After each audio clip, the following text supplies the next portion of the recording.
Almighty. You speak blasphemy. Repent at once, child.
Deadly germs are creeping over the earth, killing every human in their path. You don't expect me to believe that, do you?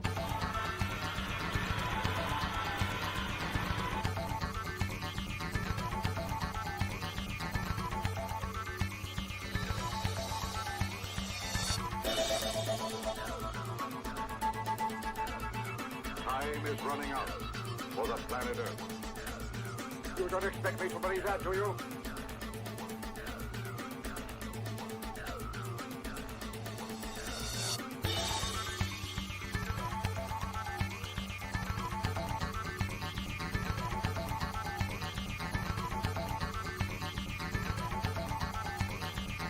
Deadly germs are creeping over the earth, killing every human in their path.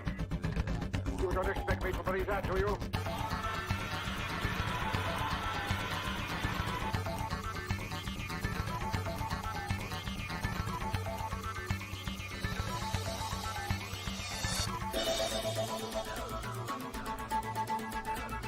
Time is running out for the planet Earth. You don't expect me to believe that, do you?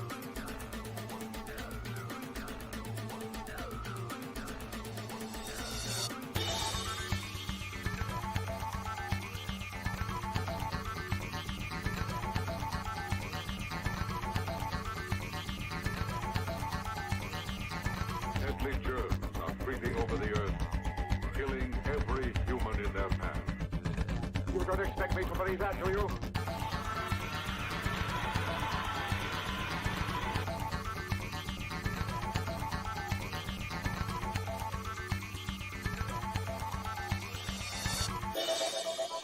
Deadly germs are creeping over the earth, killing every human in their path. It's impervious to all poisons.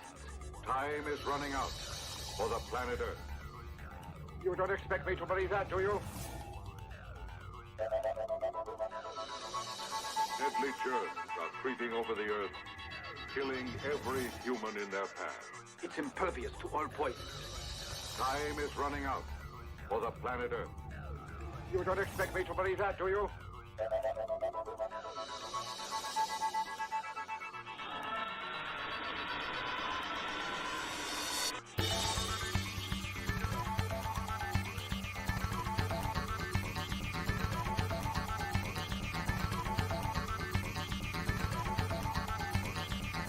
Deadly germs are creeping over the earth, killing every human in their path.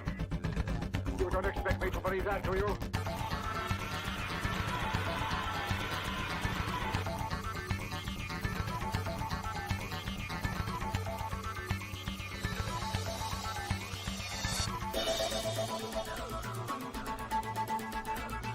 Time is running out for the planet Earth.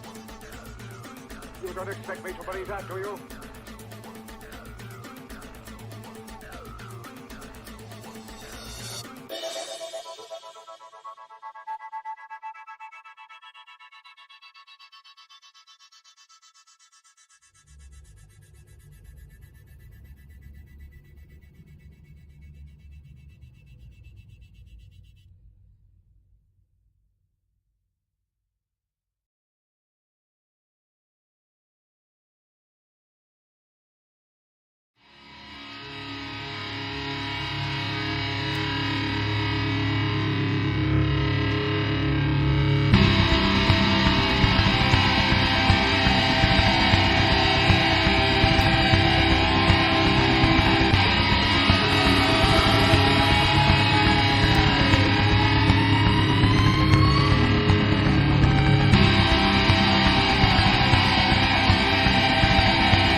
1000.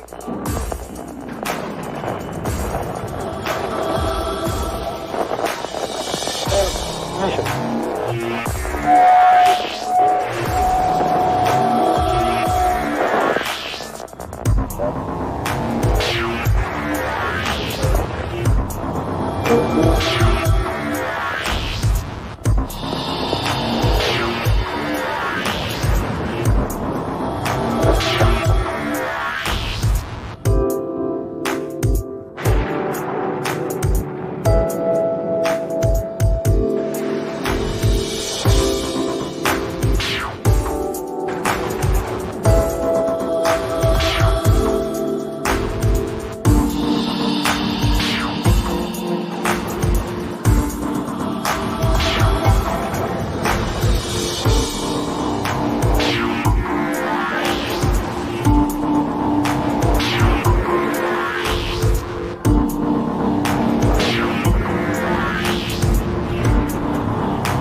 Greetings.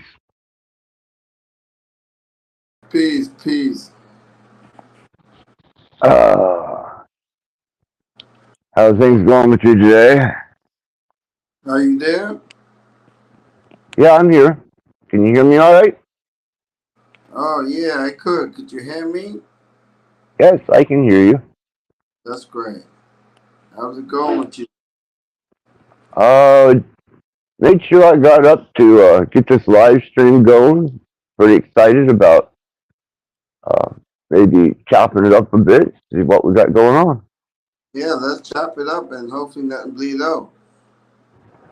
There you go. There you go. Yeah, it was, I had, my hours are not the same as most people's. I, sleep during what people would consider the daylight hours of their day, and their day is my night. And about usually about this time right now is whenever I start really waking up and roaming around, seeing what I'm going to get into, and then about usually about 7, 8 o'clock in the morning is whenever I call it a day. That's great. It's a lot less noise in the air at night. It seems to be more peaceful. Uh, no, I don't think there's quite as much information flow, especially random information flow during the course of the late night than there is during the mid afternoon or late afternoon. So you're like a night walker? Uh, well, I haven't identified myself as one, but I suppose you could say I'm a night owl. Yeah. Uh,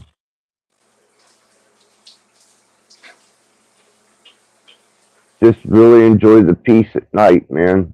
Um, there's just not a lot of noise, a lot of traffic and beeping and honking and road construction or cars traveling up and down the road blaring their music, and it's just so much more peaceful at night. Yeah. Gotta put those kitties to sleep. Right, right. I was aiming to ask you, was you at work today?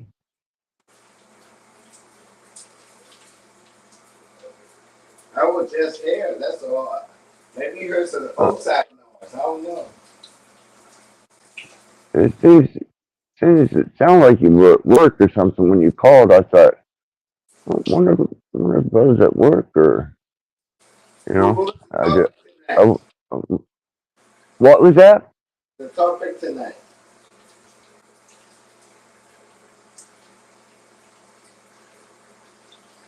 Is there anything particular you like to speak on, or just want to keep it open? Um. Well, that's why I'm waiting to see who all shows up. Usually Dom shows up, and sometimes London will show up or Pam. Um. Uh, Sometimes Lonnie will show up. It just all depends on who all's out there and who all this is that I've got a stream going. This was kind of out of the blue. I didn't even advertise for this stream. Just kind of made arrangements, and we had talked earlier today, and I thought, well, guess I'll go ahead and pop one up and see what happens and see who all shows up. I Wait, could put yeah, where is Dome?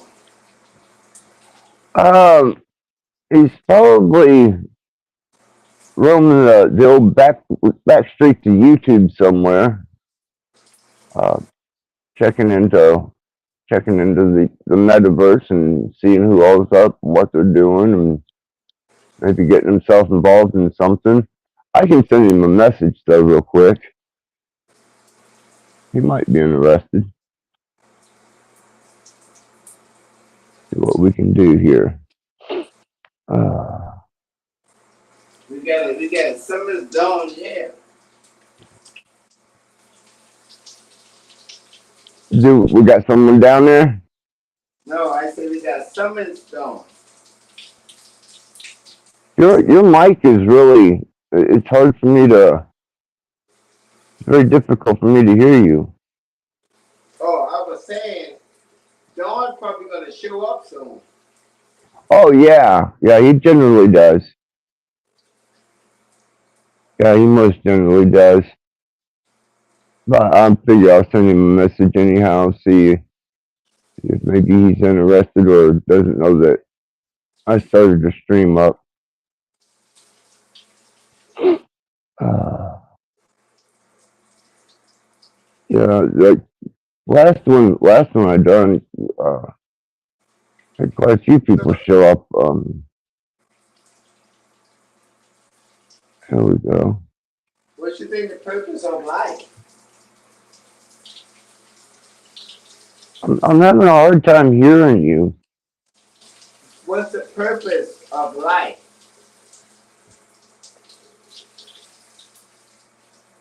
Well, as for me, my purpose for life is the experience. The experience of life, the unique condition, especially the way that we interact with it, and its form and its function as a constant and persistent, and what we do with it, how it shapes, molds, and develops the observer.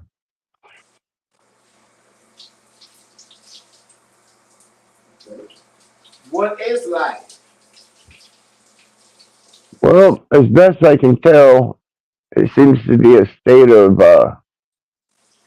consciousness. The human body and the mind uh, working in unison to experience the environmental stimulation through the body. And then you have the spiritual aspect, which is the spiritual interaction of this plane as well as various other states of being and the experience you have interacting with that. I don't see time as being a linear thing the way that most people do. To me, it's like a circle with many different hues, you know, that all revert back to self, almost like you gotta give me a second here. Well, it'll hit me here in a second. The name of it. Still trying to wake up. Still trying to shake a little bit of that sleep off of me. What is a state? A snake? Well, seems to be an animal of the reptile species.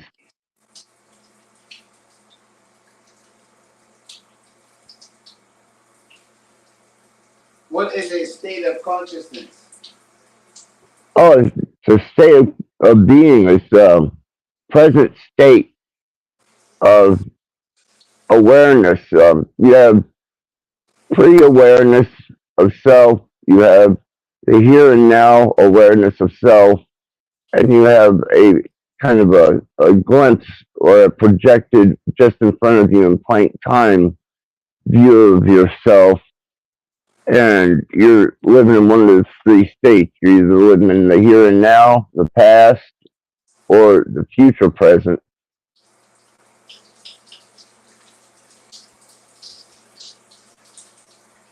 What is consciousness? Oh, I see it as the observer that rides upon the beast. Hey, Don McGround's here. Is he on? Oh, I'm trying, Don. I've got a few things going on here. Um, What is the observer? the observer is the neutral state of your presence without adding to or taking away the sum or total. When you add to or take away is when the conscious develops a little bit more than just being an observer. It becomes a energetic participant.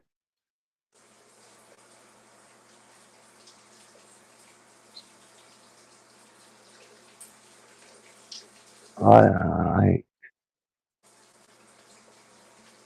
Is it mm. one observer? Is it more than one observer?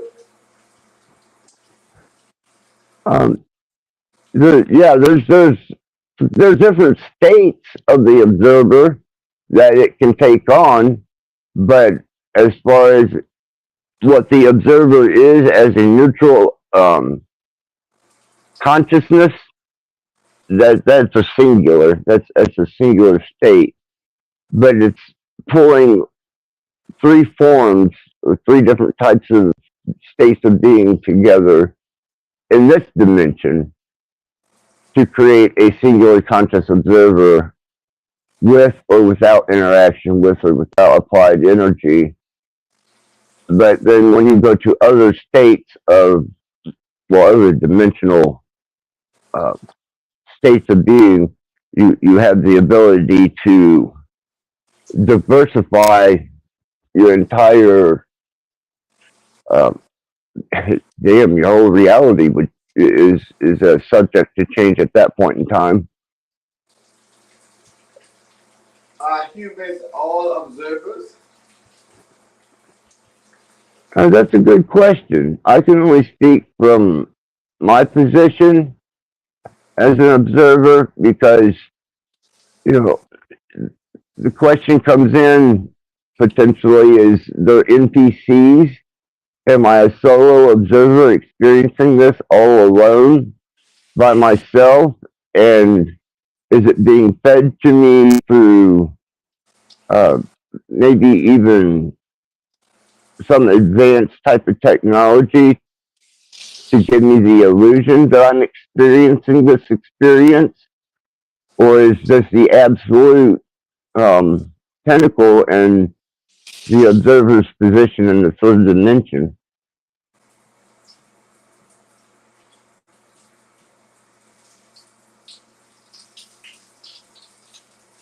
What's your take on that?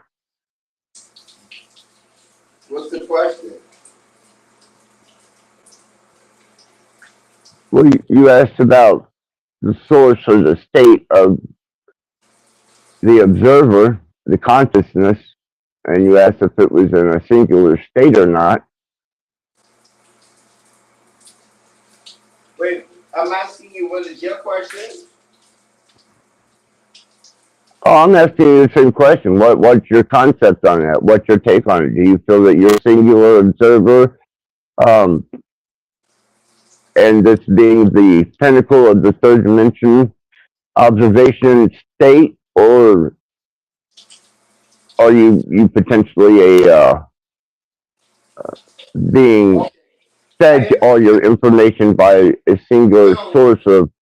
So let me answer you. I am not an observer. You're not an observer. No. I'm interested. Go on. The observer is me.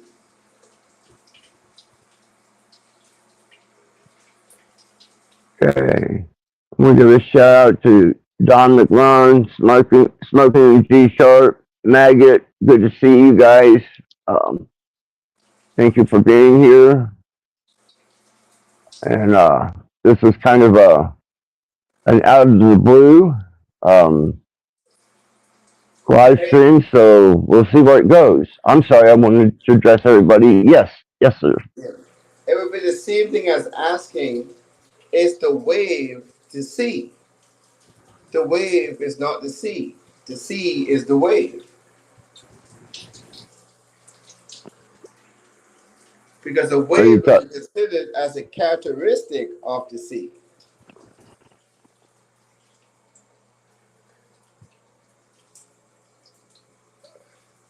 Are you talking in a state of physics, or are you talking in just your spiritual philosophy, or not even So, spiritual, just so your in the life? state of physics, right? If you look at the sea, you'll see waves, right? Yes, yes, yes.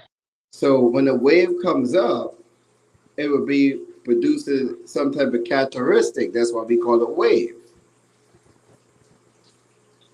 So that sea is that wave being produced as a characteristic.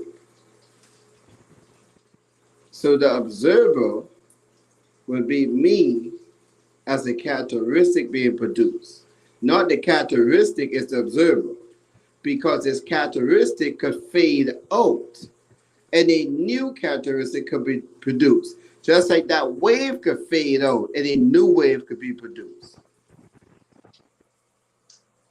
Well, the vibration and the energy of that wave, wouldn't you say that once it has reached the, we'll even, we'll say for better words, the shore, that wave and that ripple, once it hits the shore, doesn't it dissipate that energy into the shoreline, or does it feed back on itself?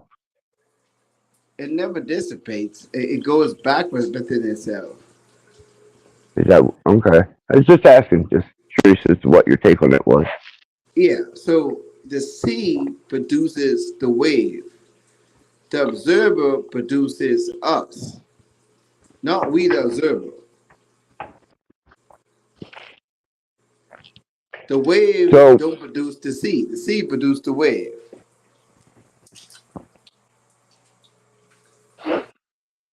so what do you think the source of that energy that produced that wave goes to or comes from, and when it dissipates or rolls back on itself, does it recycle, or is it pulled back into the It it, the it sea? never recycles because it never left itself. Right, but it's taking a different form now. That's correct. But it never left itself either. You're right, it's Right. take a different form, but it never separated. So it can't recycle. It never separated. I'm talking recycles and changing states of form, like thermodynamics or entropy. Okay, okay, I get what you're saying there. I mean, it's going to be new way produced. I mean, we're going to call it change the form. I'm okay with that. I mean, if it goes back into itself as a cell C, and then the new way produced. I mean, see, the thing is, it's not like it's okay. Say what? Say wave is listed as one, right? So when wave Okay. one hits the shore, wave one ain't noticed anymore. The characteristic of wave one has endless course. So it's not like wave one says, you know what, I'm going to go back. And there, there was never a wave one. These are just terminology that we use to relate. None of it Right. is real. Right. But I try to sometimes I try to keep things in a metaphorical or a parabolistic type of state, because it seems to broaden the spectrum of what you're trying to say or the information that you're trying to get across.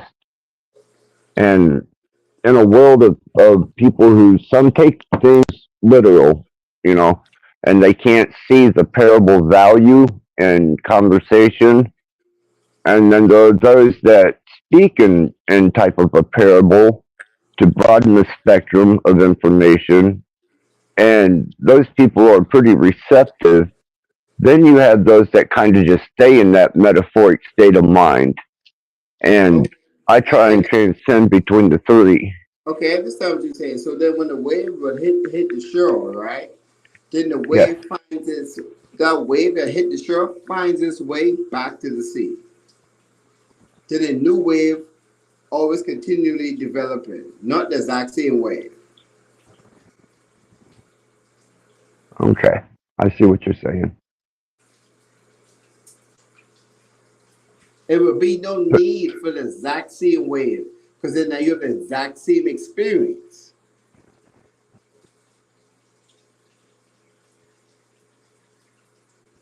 So, do you feel that then, in a metaphoric sense, each wave is kind of like an individual reaching a point of dissipation, Right. and a new wave would be a new type person or observer reaching its end. Well, no. It's not an observer. So the observer produces personality or a person. So that person slash personality reaches its end and a new personality develops. Now, if you take it to where to make it more home, if John Doe choose to be say John Doe as an observer, right? The personality Okay, could be a mechanic, a personality could be a lawyer, a personality could be a doctor. So each personality could always change into different states. As John Doe, considered to be the observer, watches these state changes. gotcha, gotcha. I just got confirmation Dom will be here shortly. Right. So now another way to look at this to be a whole lot more clear and understanding is dreaming or having a daydream or having an imagination or visualization. When one is dreaming, they see people in their dream. Sometimes they see animals, trees, buildings. Those people are walking around, probably going to work, eating, doing their daily routine, and you don't even realize you're dreaming. Now, who is the observer in that dream? I would say that Because would be the conscious state on a that's type of correct. involuntary. That would be the dreamer. The dreamer would be the observer in that dream.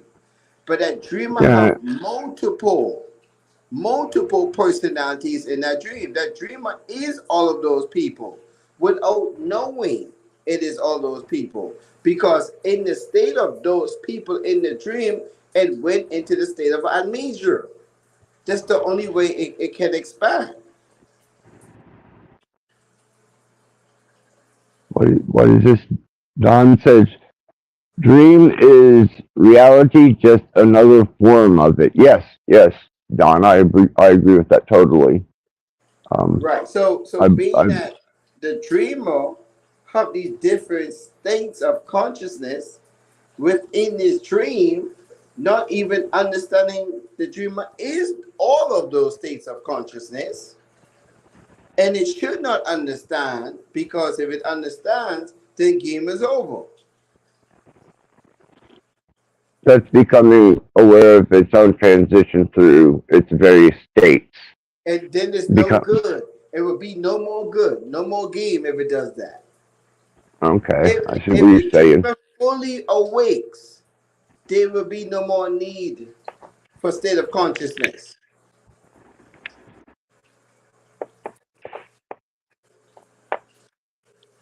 So that would be the once you reach that point, there would be nothing.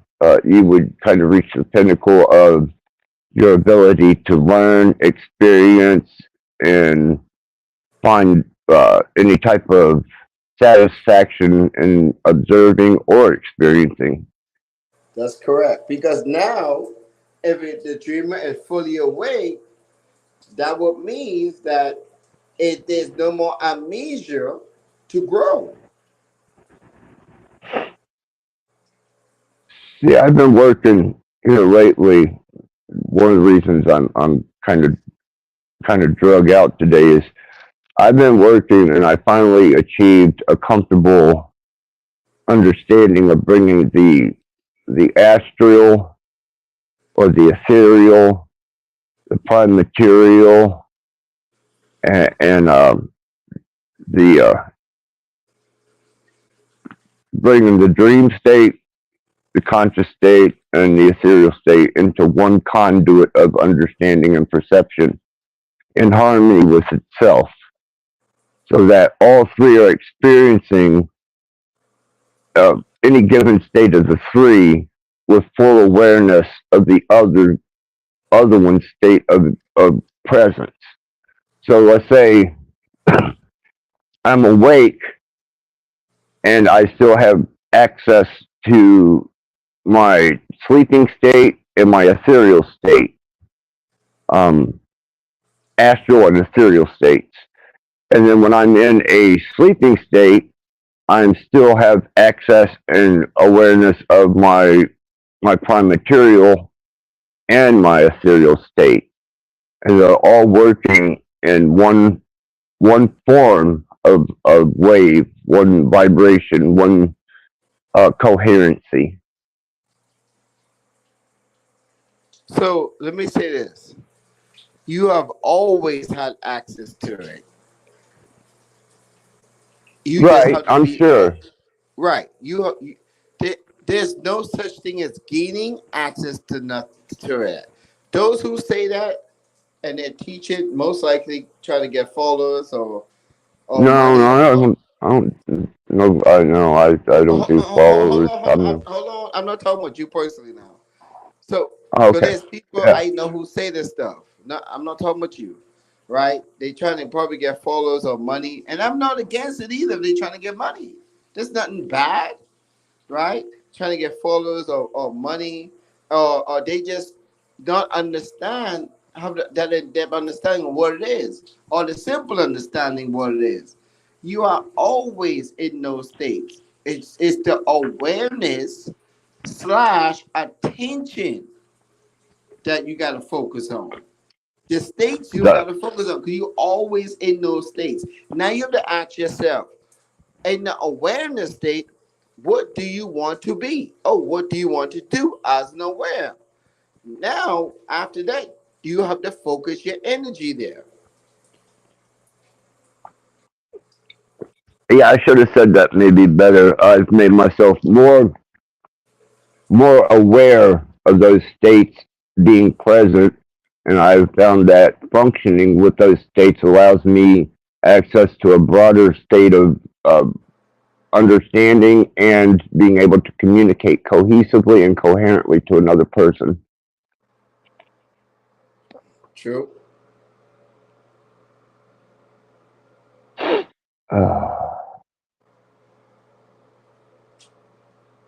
So the thing is that we don't have to work, like I said, we don't have to work on that. We just have to work on our awareness, meaning become aware. So if you have a child, a trauma, or you have a mission you want to do, or whatever the case may be, you have to be aware that there is a problem or there is a situation that you deem to be a problem. Understand that you deem it to be a problem, not it is really a problem. You deem it. Some people may say, you know what, I don't like what you do, and because someone says it to you, it bring it to your awareness, and you deemed what they say is a problem, then you might want to go get therapy. Now, if you choose not to allow that to influence your awareness, and that's just what you want, that's up to you. Now, it may create a toxic so-called environment. Now, does that bring you peace? Does that bring you harmony? If it don't, you may choose not to want to be in that. So you may want to get therapy. You may want to get help.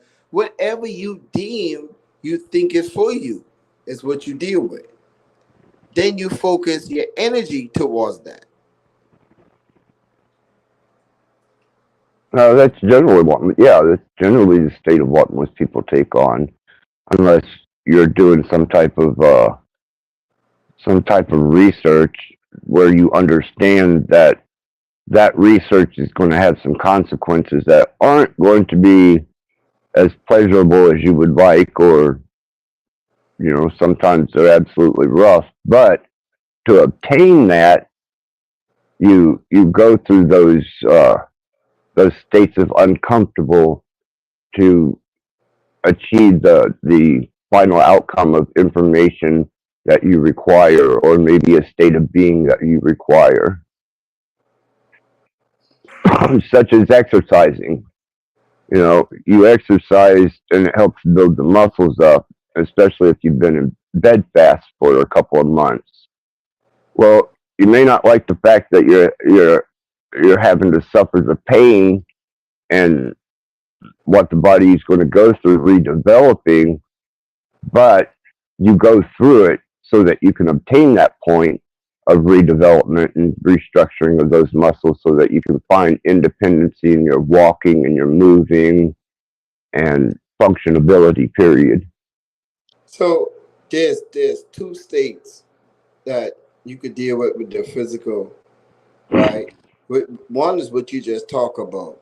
The next could be in the imagination, which is Yeah, spiritual, and you could actually exercise within that imagination, and those cells do not know the difference.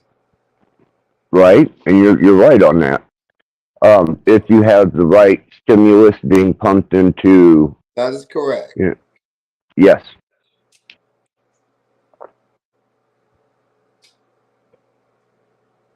Just And I like think that, if go you ahead. go to sleep and you see someone come to attack you, that seeing fear hormone is going to come at you versus someone going to attack you in the physical. Seeing fear hormone. Well, yeah, I mean, for me, that's very relevant. I don't know if you know it. I was stabbed to death, and I have various other incidents that happened, but during the trauma of that and the PTSD that I went through, when I would fight in my sleep, I would physically knock shit off my night shelf, or you know, I would sleep very violently and very unrestfully because my mind was experiencing combat situations while I was asleep, and my body was acting it out.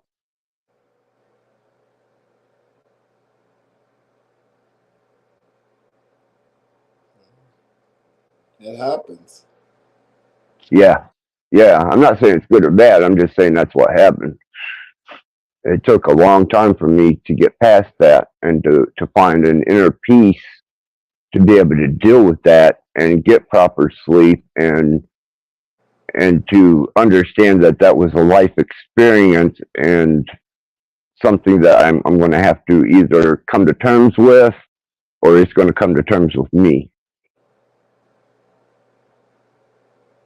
Yeah, it's in your memory bank. So Yeah, yeah, very much so. But then I can also say that with sex too, um, as far back as whenever I had the Romeo and Juliet type experience, whenever I lost my virginity, the girl I lost it to, it was her virginity, my virginity, and we both agreed, and it was a really nice experience. And I can recall back on that, and instead of that being a traumatic situation, that was a very natural and very caring situation. So, you can go to either extreme of that spectrum, and you can use those as resources to pull on in various states of discomfort, distracting the mind from a present situation that is overwhelming. I think they call those safe places in your head. Um, kind of go to a happy place in your head when you're being um, put up against the wall in an uncomfortable or in a threatening manner. hmm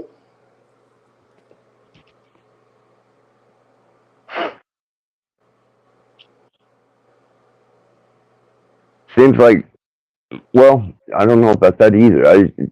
Body trauma and brain trauma, because I still suffer pretty heavily from the physical trauma that I've allowed this recreational vehicle to go through. But then I have head trauma and emotional trauma that I had to take care of and deal with. Um, Both of them equally as difficult to get through. It's just that one left physical scars, the other left kind of um, mental type situations where you don't want to encounter that again. But instead of allowing it to become permanent damage, I developed it into a learning skill and a rational using user skill in general life. Heightened awareness, sense of what's in my general vicinity and what's in my general presence, and also being able to feel the body and have a heightened, tuned sense of if there's something wrong with the body, if I'm damaged or if something isn't right or doesn't feel right, being able to hone in on that and then start working on either repairing it or healing it. You talking about the physical body? Both mind and the body. But I mean, I'm not going to speak on your situation, but I will give an example. If if one have fear of something, you have to ask yourself. Let's say you have fear of flying on a plane, getting on Okay. an airplane. Now you ask yourself, why are you getting on the airplane? The goal is, say, to go to paradise. So now you have to Okay. shift your thinking on getting on the airplane and think about the goal, which is paradise. So you override the fear. Got you. Got you. I'm with you. So that would be the best way to shift your mind thinking, is to think to the end. And then when you think to the end, your subconscious work on the pathway to get to the end, which the fear will not be a factor. I agree with that, but I also the problem I have with that is deceiving yourself into a false sense of security to overcome fear that could put you in imminent danger. Well, You know, you're not deceiving yourself because, so okay, I like that you say that. So now you have to ask, what is self? well, that would be actually at that point it would be the body that the beast that the mind and the observer rides upon, um, placing it in harm's way or potential for its demise. The Are you saying, observer, wait, hold on. Are you saying self is the physical body? no, it's a part. That is, the body is the beast that the mind rides upon. The observer rides in this vehicle, the body. Okay, okay, so And what's the essence of the observer? What actually is the observer? the neutral state of observation, it's the neutral state of being able to perceive environmental stimulation, whether it be in either your three states or beyond, Right. and the minute you apply to or take away energy from that is how you're going to become either associated with it, disassociated with it, or completely bypassing it in a neutral state. The true observer has no opinion. The true observer has no energy to give and none to take away. It is ego and it is impulse reaction that So causes one to become involved in any situation of observation. right. So is it safe to say the essence of the observer could be the electrical magnetic field? Part of it, yes. Yeah, absolutely. Well, I mean, Yeah. so let me ask you this. You say part of it. What is before the electrical magnetic field? Well, I can't say that the consciousness is a part of its own electromagnetic field. I can't say that that applies because I know that the body from my understanding and my own research, that the body holds an electromagnetic field around it. I know that it interacts with things as an electromagnetic state of being around the body. Um, but the actual observer may be completely diverse from an electromagnetic field. It may just be a pure state of energy. But okay, so let's not use electromagnetic field. We're gonna just use the word energy then. So Yeah, is you it can do safe to that. say the observer could be energy? Yeah, Okay, so now we have a point of reference. So now, being energy, the next step, but means to have awareness, right. and awareness could bring consciousness. Um, yeah, I could see how that could follow in chain in So sync. what I'm saying to you is that when you think from the end, you are actually there now. It's not a false deceit. You're there now. If my end, say a person's afraid of planes, and I'm thinking to land in Tokyo, and in my mind's eye, I'm in Tokyo. I'm literally in Tokyo in the mind's eye. If Literally, the that's physical, not false.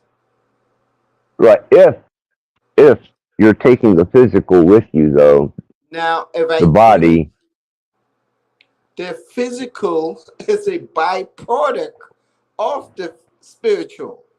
The physical right, follows. So what I'm telling you is that if I choose to go to Tokyo and I sit down and I see me in Tokyo in my mind's eye, because these are the steps I want to take. My right, physical eventually, through whatever steps the subconscious determines to make or contact others to help me, I will be in Tokyo. Because the physical comes after the spiritual. I understand what you're saying, but we started out with the idea of overcoming fear to get on a plane. That's correct. And Um, that's why I said if you have a fear of a plane, you look to the end. Meaning your purpose of flying is to go to Tokyo. And if you think right. only about Tokyo, which you are there in the mind's eye, you physically will be there as well too, through the As subconscious long as action. the as long as the plane doesn't crash, as long as there isn't any type of malfunction that causes the plane to Now hold on. crash. We're talking about the fair part. Now, when you talk about Yeah. plane, say it's a difference when you say that. When you throw in the plane crashing, it don't matter no more at that point. What? Oh, isn't that the fear that you're trying to overcome to get on that plane to No, get to Tokyo? no, I never stated the fair is a plane crash. Never said that. I did. Yeah, we No, have no, to no, give no. it a fear. I brought this scenario up. You can't change my scenario. It's my scenario I brought up. Right. What I Yeah, brought up but you was can't take my scenario and change it for me. It's my scenario. Now okay. since Well, you then you tell me what your scenario is where you would find fear that you would have to overcome to get on a plane. there's people who just don't like planes. They just don't want to get on it. Got nothing to do with it crashing.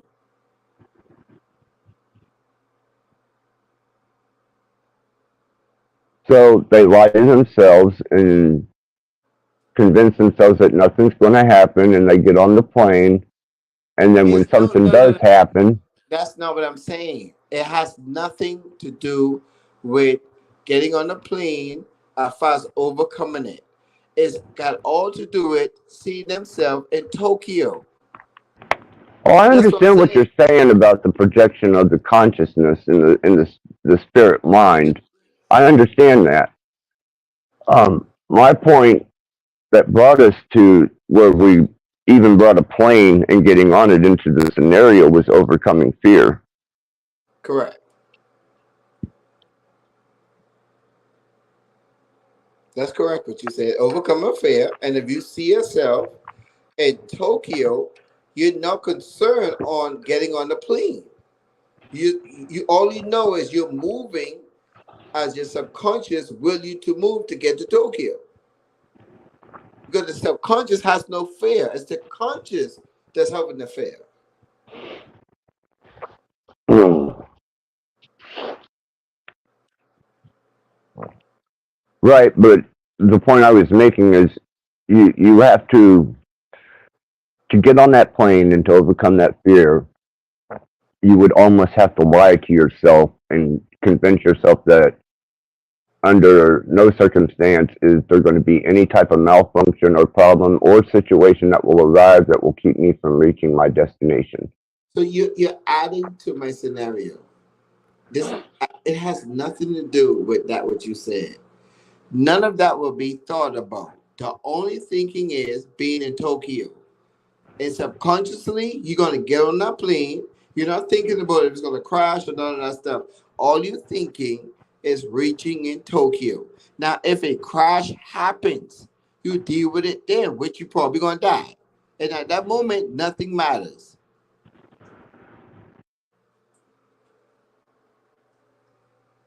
Okay. I still don't, I'm still having problems understanding what, how that applies to overcoming your fear to get on that plane. If you're not thinking about getting on the plane in fear and you thinking about the end goal is Tokyo, there ain't no more fear because you're only thinking about Tokyo. The only way fear is going to be there to hinder you if you're thinking about the fear. What you're doing is diverting your thoughts on the fear of the plane to the end goal. So subconsciously, you're just going to do what you have to do. Blind faith. All right, I'm gonna give you the next example. A mother most likely sees someone comes around her and a kid is there. That person could actually harm that mother, and she could be in fear. But if that kid is in danger, her end goal is for the safety of the child. So she ain't gonna worry about the danger. If it was possible, she's gonna worry about the safety of the child, and she's gonna do what she got to do. Whether she get hurt, maybe killed. See, she's not worrying about that step, so that step don't even exist in her life in that moment. She only looking at the child being safe. So she's not in fear at that moment, even though the potential is there. Like you said with the plane, even though the plane potential is there to crash, that's not being looked at. It's only getting to Tokyo is being looked at. That's how that fear aspect is actually being overcome from stopping you from going onto the plane. Well, that would be living with complete confidence in the moment, not prior to, not projected forward, but in that moment without Correct. any type of expectations other than And observable expectation of being there. that confidence in that moment came from the projection. Right, right. I understand what you're saying. I'm not lost in what you're saying.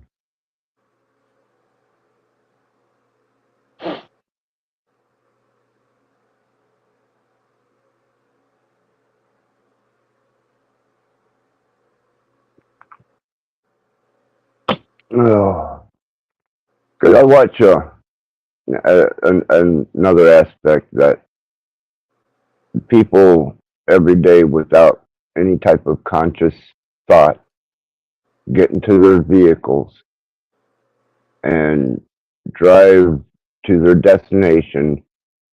And I'm going to say more times than not, distracted, their mind somewhere else. They're not really paying attention. And with their life at danger, being a car wreck or whatever, they just put it off to the side and concern themselves with only themselves at that moment. And when they get into a wreck and they get hurt, they have to question everything. But the fact is you should have questioned it the minute that you went out to the car and decided to get in it and drive.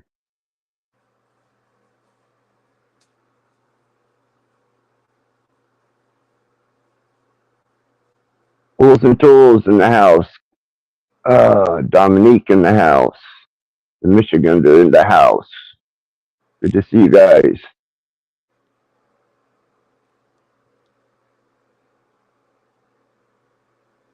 And I mean, naturally, Don, Maggot.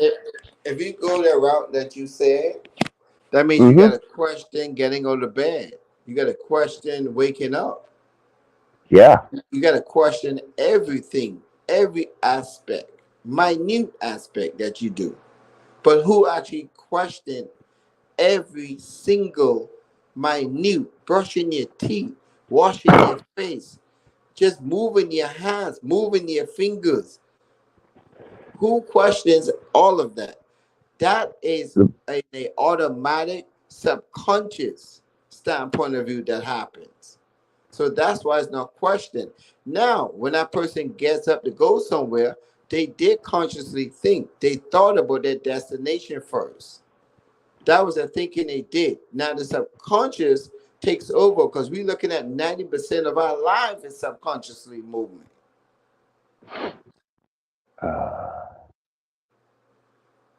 I'm listening. Go ahead. I mean, because if you look at it like you should question it, that means you would not be doing nothing almost. Because as soon as you open your eye, you should have questioned opening your eyes. So as you breathing, you should be questioning your breathing. You should be questioning you have a heartbeat. You should be questioning every single thing. I'm just saying if you go that route, how you're saying it.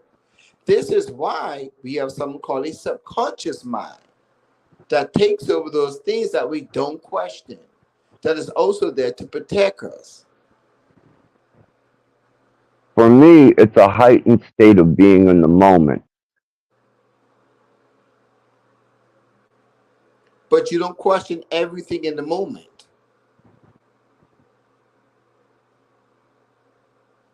Your heightened sense of awareness of that moment is heightened, but your brain, I don't think, in most people's state, could handle every possibility that could be bestowed on one being aware of themselves and in a heightened state of being here, present, and now. I don't think the brain could handle that much information with the possibilities of all the various stimuli and input that could be put to that. The point is you don't question everything. I mean, even if you're in your heightened state, that's great. In your heightened state, your awareness, it definitely is more proceeding its normal situation, and you kind of aware of more what's going around you. But then let me ask you this: do you be in that heightened state 24/7? No, it's too hard to sustain that state because of the energy that's required to maintain that state. Correct. But So now, when you are not in that heightened state, what happens then? Do you well, question everything?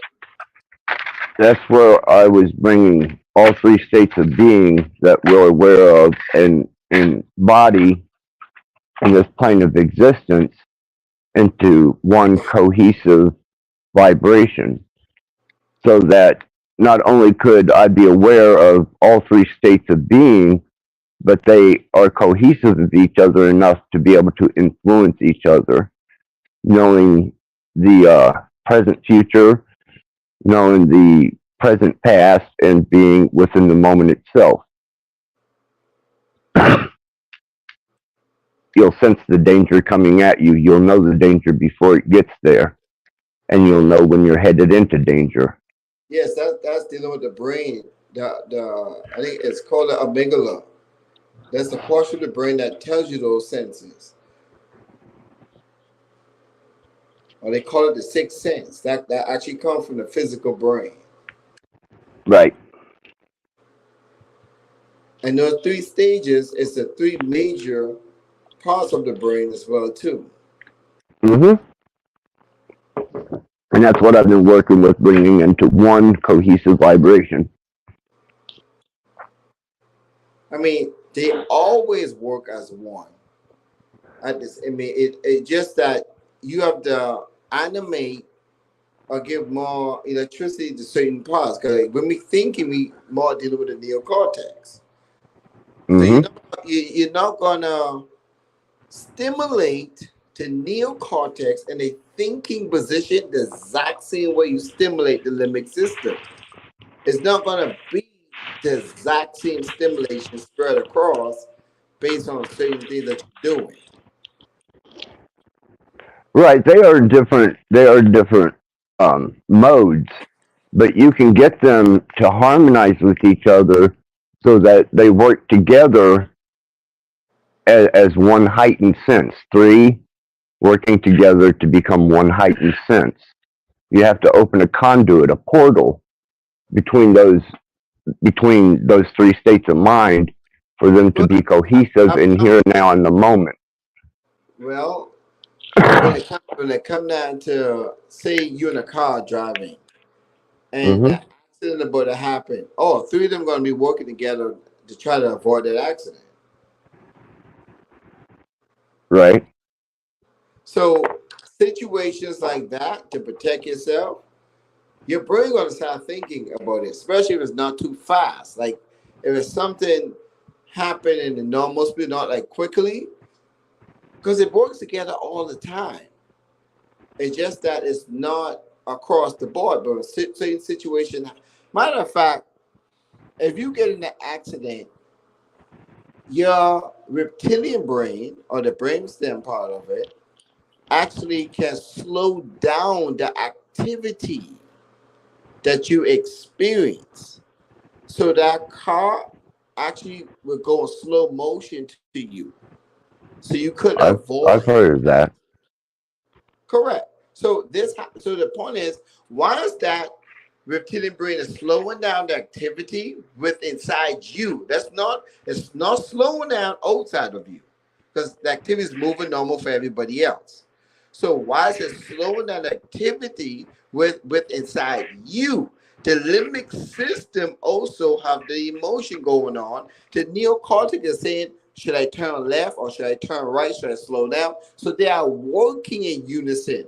It's just that the reptilian brain is doing most of the slowing down of the activity, so it's working to your best potential to survive, which is there for.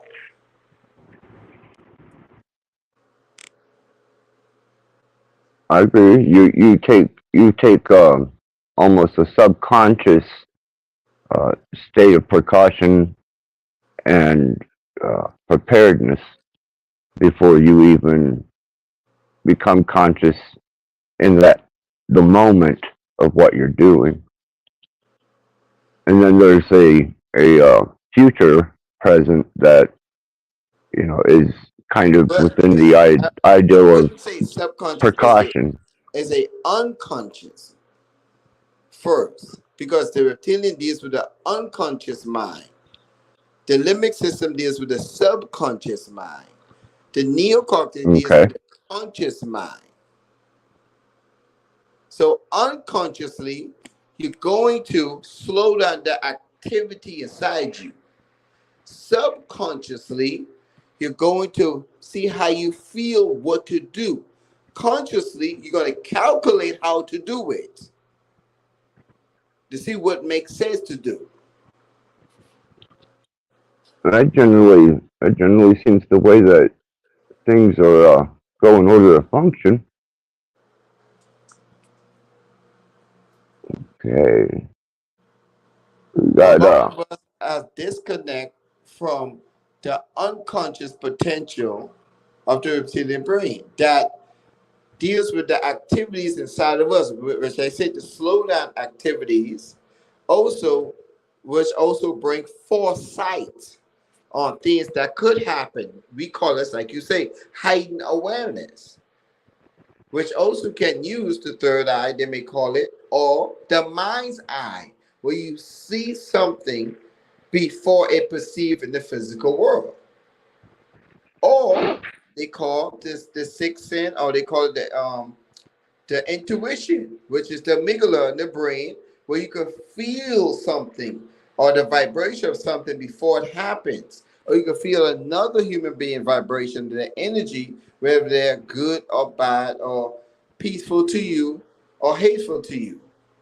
There's things that we don't practice. We more of a neocortex society and a subconscious society.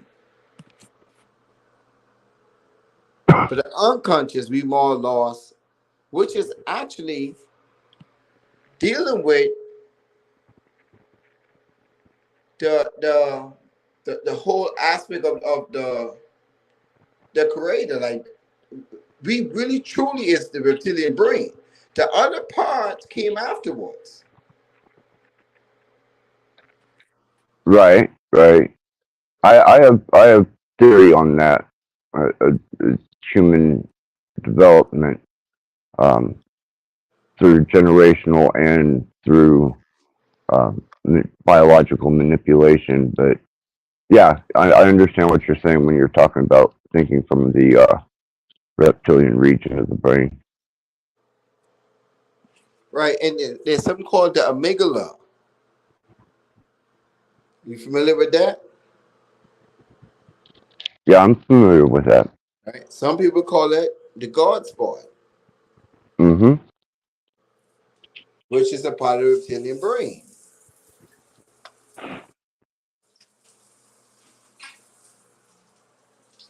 Yeah, that's forget which one of them. One of the more prominent of his field in his time was that was the fight or flight response. But I think there's more to it than just fight and flight. I think there's a sense of preservation, self-preservation that comes with that region. Of course, it depends on what it is. It will slow down the activities that you actually experiencing in the physical world. So let's say you lost control of your vehicle and you going like 20 miles an hour on losing control. When tap into and it slows down the activity inside of you, that 20 miles an hour now turns into 5 miles an hour. And you Right. have the opportunity now decrease of 15 miles to avoid any danger.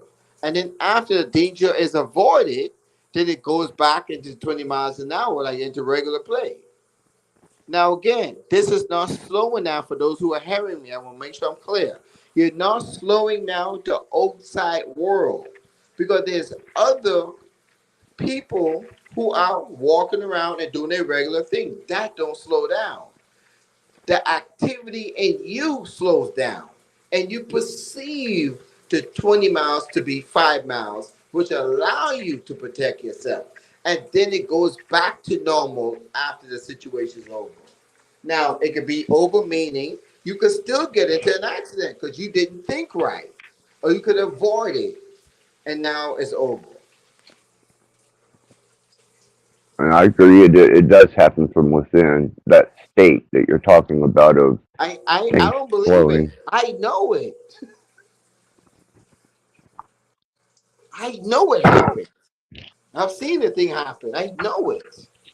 That's why I Right. speak so firmly on it. I've experienced sensory heightened states in various forms, even slowing down uh, when situations had become very exaggerated and pronounced, even life threatening. Those states I have achieved, and in times of extreme danger and times of extreme joy.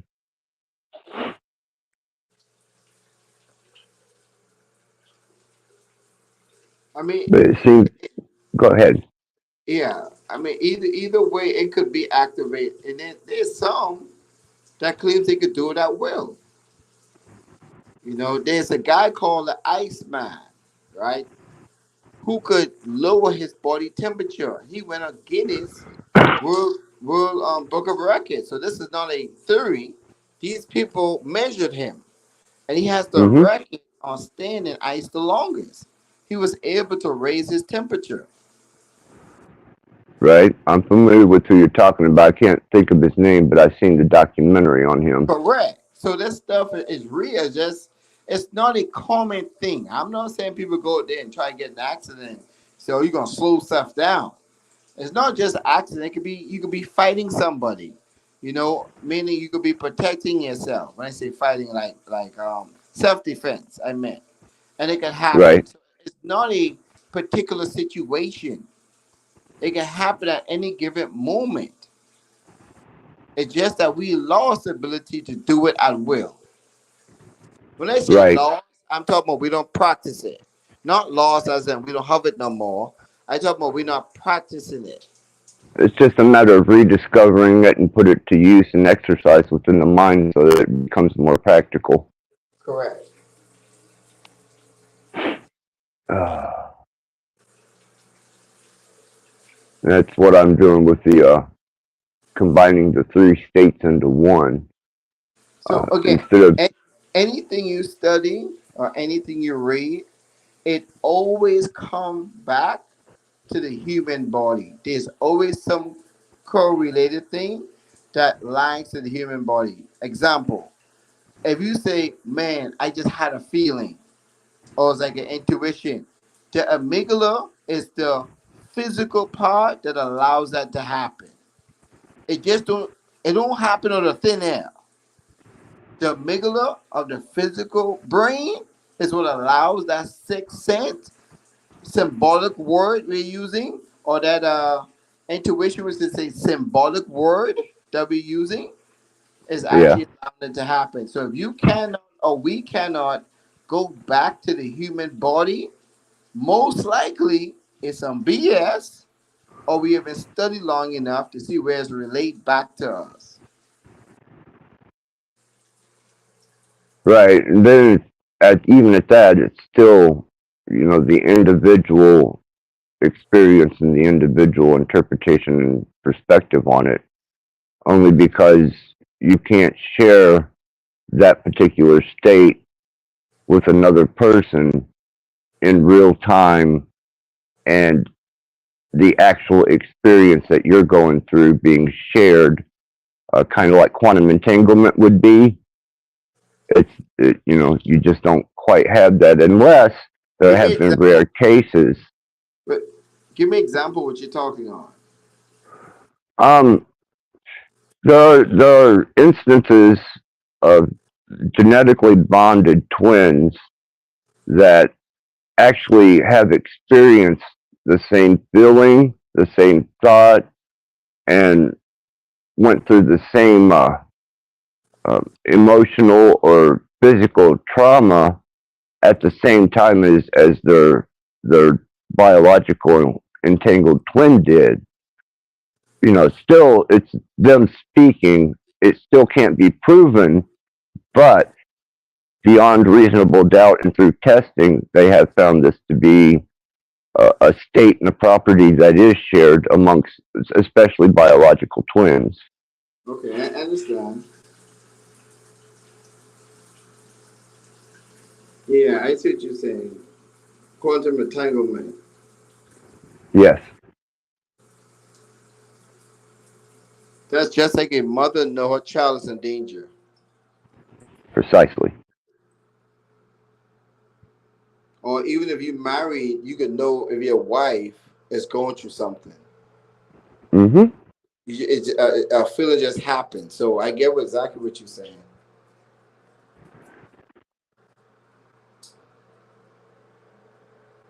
And I think that these states, as for myself, can be brought into cohesion and brought into practical use for day to day living if you can get them to oscillate together so that it's one single oscillation and not three varied states.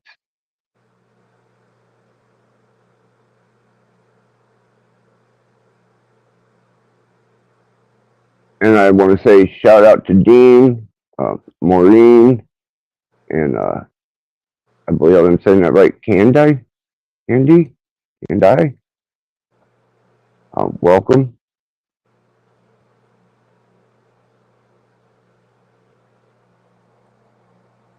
Appreciate you guys being here. Thank you very much for taking time out and being a part of the Rattblood Radio tonight. Okay. I'm sorry. I just like to address and let people know that they are acknowledged. That's great.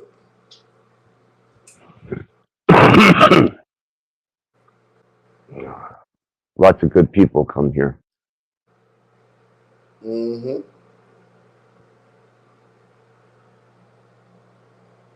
So, what has been your experience with this situation that you've had that you've dealt with that allowed you to come to the conclusion that these these states of we'll call them altered states of perception by the single observer, whether it's time slowing down or enhanced strength or intuitive knowing.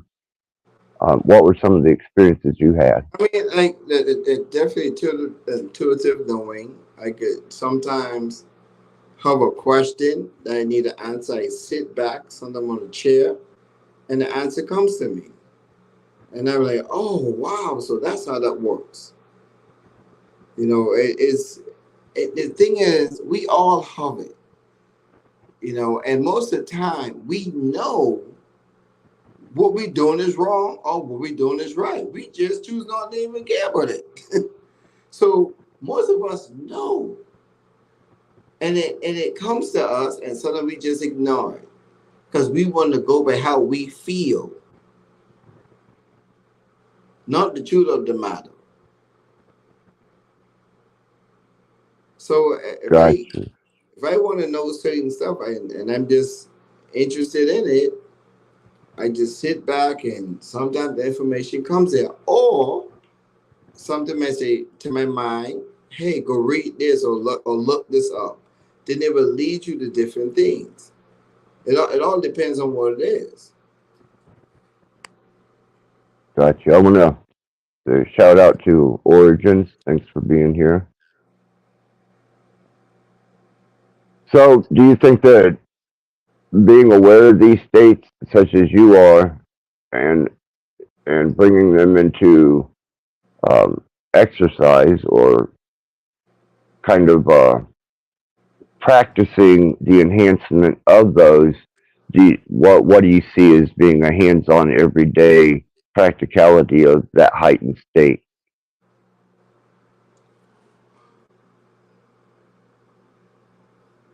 Well, I mean, definitely, you gotta use it to accomplish your goal. I think everyone's goal, and I could be wrong. That's what I say. I think you should ask yourself what you want to do when you retire. And retirement don't mean 67 years old. It can Right. mean 39 years old. It can mean 28 years old. It can mean 90 years old. Whatever you choose for it to mean to you, it is what it is. Right? So when you ask yourself, what do I want to do when I retire? And retirement might look like to you is to travel. And if traveling is the case, then you have to ask yourself, well, how much it costs per year to enjoy my traveling? It might be 50,000, some might be 80,000. So once you get that number, now you have a point of reference. Now you have to ask yourself, how is it obtainable to get this? And some of us may not know how. And if you don't know how, you can use the power of the imagination. What I mean by that, that type of retirement lifestyle that you actually want, you sit down, lay down, have your feet relaxed, and imagine that you already have it. And in doing that, you have to capture the emotion of it, meaning you feel it as well that you already have it. Once you capture the emotion of it, it's like a written contract you're doing. to allow it to be downloaded into the subconscious. Now, the subconscious, with the proper tools, when I say proper tools, I mean it might tell you, hey, read this book. Hey, read this article. Hey, look into this. Talk to this person. So when I say proper tools, I mean when you get those ideas that come to you, you got to move on it because its goal is to accomplish the vision you put in it. Gotcha. Gotcha. I see where your perspective is on that.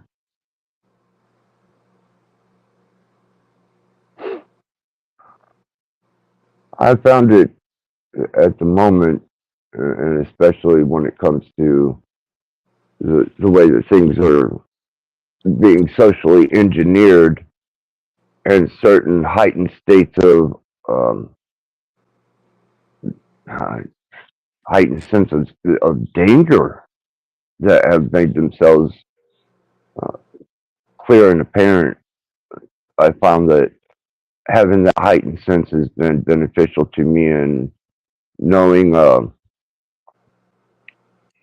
knowing my environment and what potentially could be uh, detrimental to my safety on an extremely higher level, and an awareness and an adaptation to be able to function amongst that without drawing energies towards me that I don't want, and deflecting energies that could be damaging or harmful.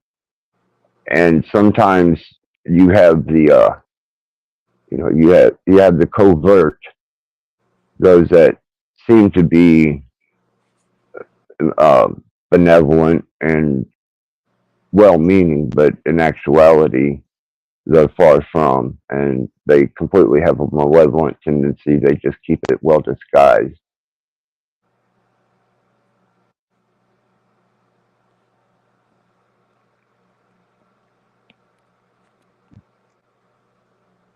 Being able to know who's in your environment and the the hidden intent of that person or persons.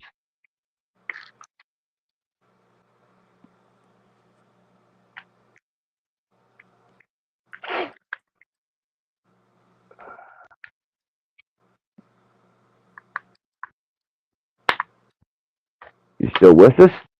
Yeah, I'm here. Okay, making sure. What happened to Dawn? I thought you said Dawn was coming soon. Yeah, he hit he hit the chat room. Whenever I see him pull up out back, uh, he'll hit the guest room, and I'm sure he'll have some chips and soda or whatever he chooses to indulge in, and then he'll jump up on stage. Let's see what Don has to say. Something I noticed in a report about the so-called effects of the moon plays on some sensitive to awareness and effects on the subject hearing. Yes, outside environmental stimulus from the luminaries, even the, uh, the alignment of planets and solar bodies, and even the sun and its stages and cycles, which are long-term cycles of influence that a lot of people don't get the fortune to be able to know about the long count of the sun and the phases of the sun, and they focus on more short-term zodiac type readings or even the full moon or the new moon, when it all together works as one instrument of what time it is in a cycle, and not time is in clock on the wall or the 31-day count or Gregorian count calendar, but the actual knowing of signs and seasons.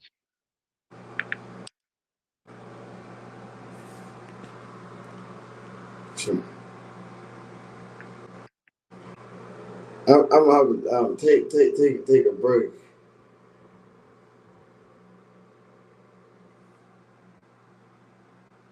Okay, you say you're gonna take a break? Yeah, break. Yeah.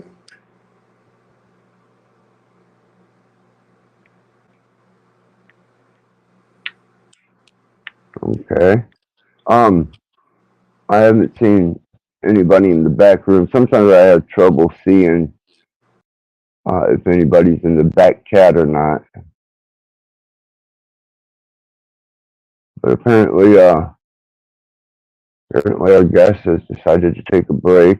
Anybody that wants to come up and chop it up and maybe got a topic that you're interested, the panel's still open for the time being, and would love to have and hear from any of you out there. So panel is open, and you are more than welcome to come up, and we can hit on whatever topic or subject you choose.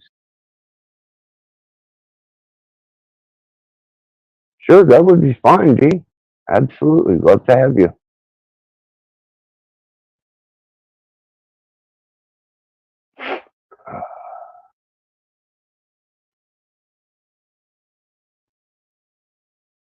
Catch Dean in the back room here.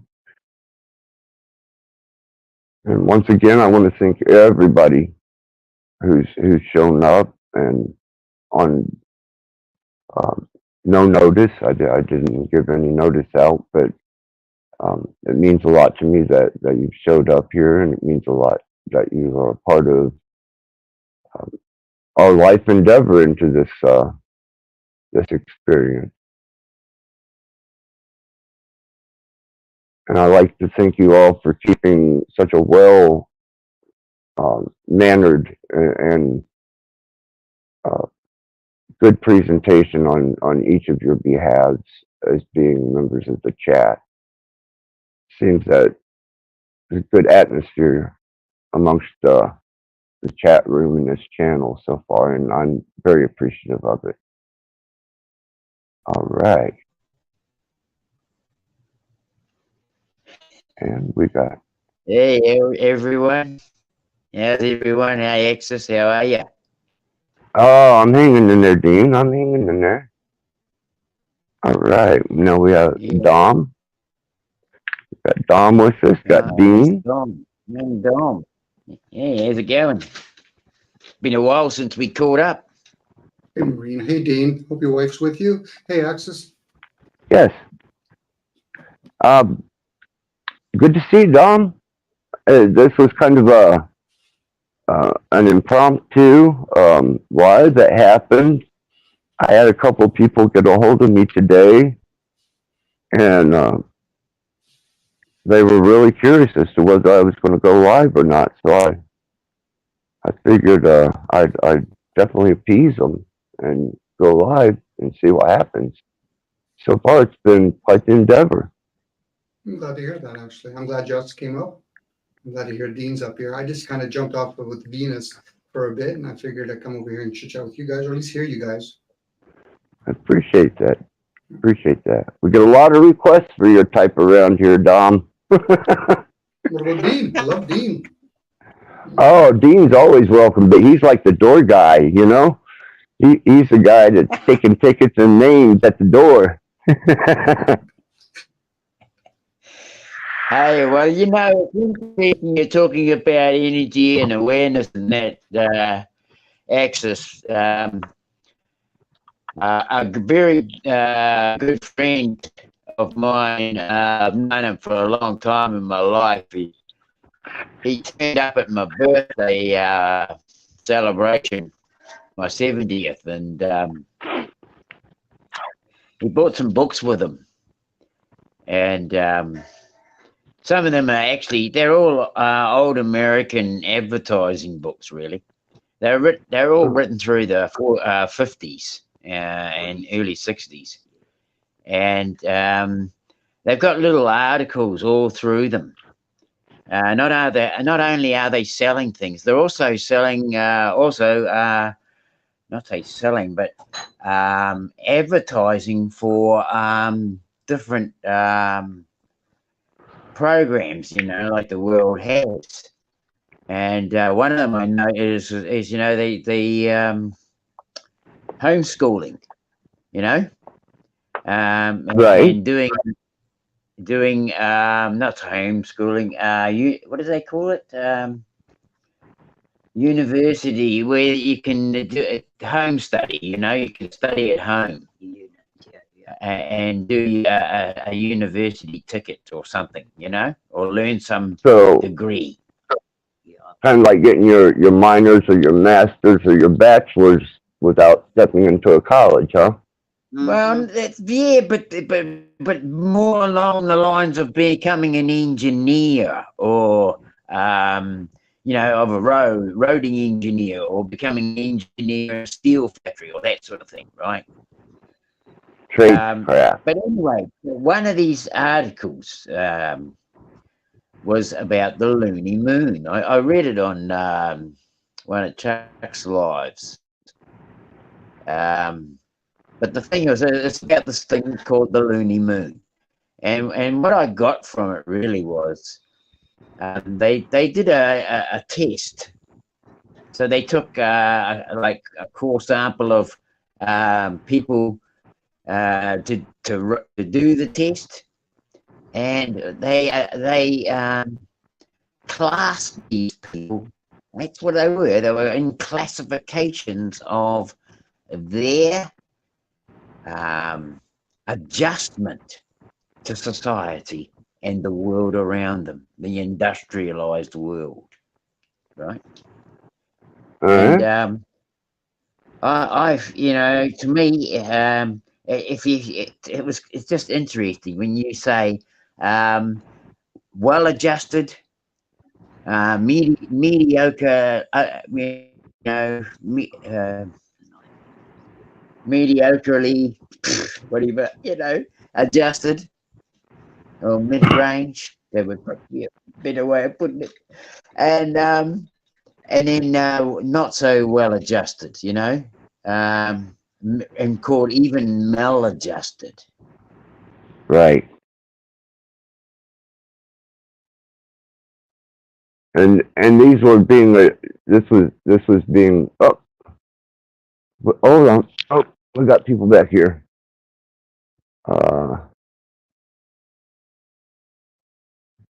Hold on, guys. I'll get you up here in a second. My technology is trying to bite me in the ankles. By the way, Dean, I think I saw your wife. Sorry, what am I doing here? You're right. It might be. It might be. Yeah. Is it me, guys? I would think it was me actually, Dean. I heard your wife. I think it was your wife texting a little bit on London. I really appreciate everything that she's sharing. Hope to hear from her in the near future. Yeah, Thanks, I Marie. mean, you know, she talks in the background I and love pops the odd word in here and there, but I'd like her to run through what she's thinking too. Yeah, for sure.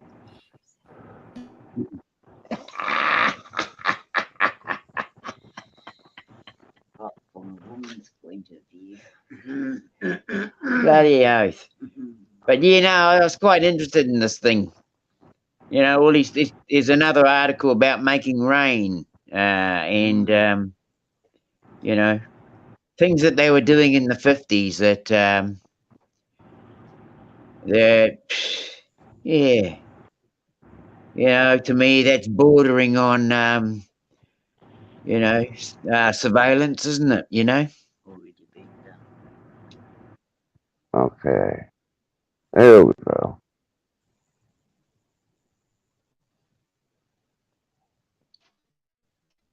I think we have Leslie here, guys. Hello. All right. Yes. Yes. Welcome. Go ahead, Dino. We're all ears, brother. I don't know. How you going? I can't hear you guys. We can hardly hear two of them. Can't hear us. Okay, they can't hear us. We can't. Can you hear me, Exus? Yeah, I can hear you just fine. Okay. We can't hear her properly, or whoever it was, and the other chappie. I can hear Dom. Dom. He's very quiet though. Yeah. He's Yeah. very quiet. Can you hear us, Candy? It sounds like to me you're down the other side of the room, Dom. Oh. Let me see. Oh, okay. Can you hear me now, Dean and Axis? Yeah, I Yeah, hear that's you fine, Dom. Okay. Okay. Maybe my volume's okay. There it is. It's a little bit higher now. yeah, it's a bit better. Yeah, I can't hear Leslie at all. Dom must be able to hear what you're saying, love. Yeah. Huh.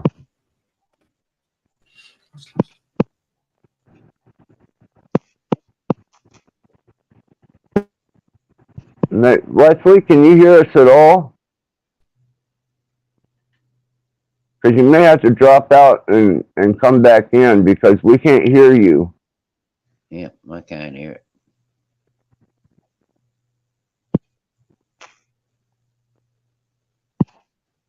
I'm gonna go ahead and put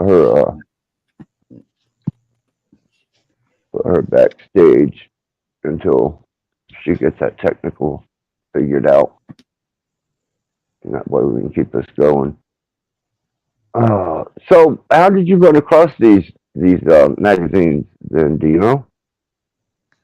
As I said, a good friend of mine from Waiheke Island, and he's like a friend. Oh, crikey, I'm 70 now, so he's at least half my lifetime, right? Right. And we've known each other, and him and another guy, they came down from Waiheke Island for my 70th birthday. What about 400 miles they travelled just to come down? Took them a Recent couple of birthday?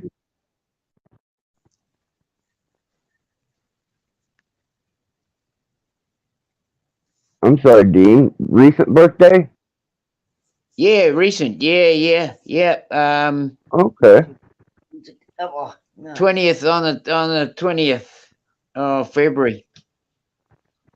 Okay. Well, happy belated, but better late than never. Exactly. Yeah. No. Thank you very much. And yeah. Yeah, my grandmother used to We've got have. another one coming up shortly because Maureen's she'll be 69 and on the 21st of March. Okay. So we're pretty close in age.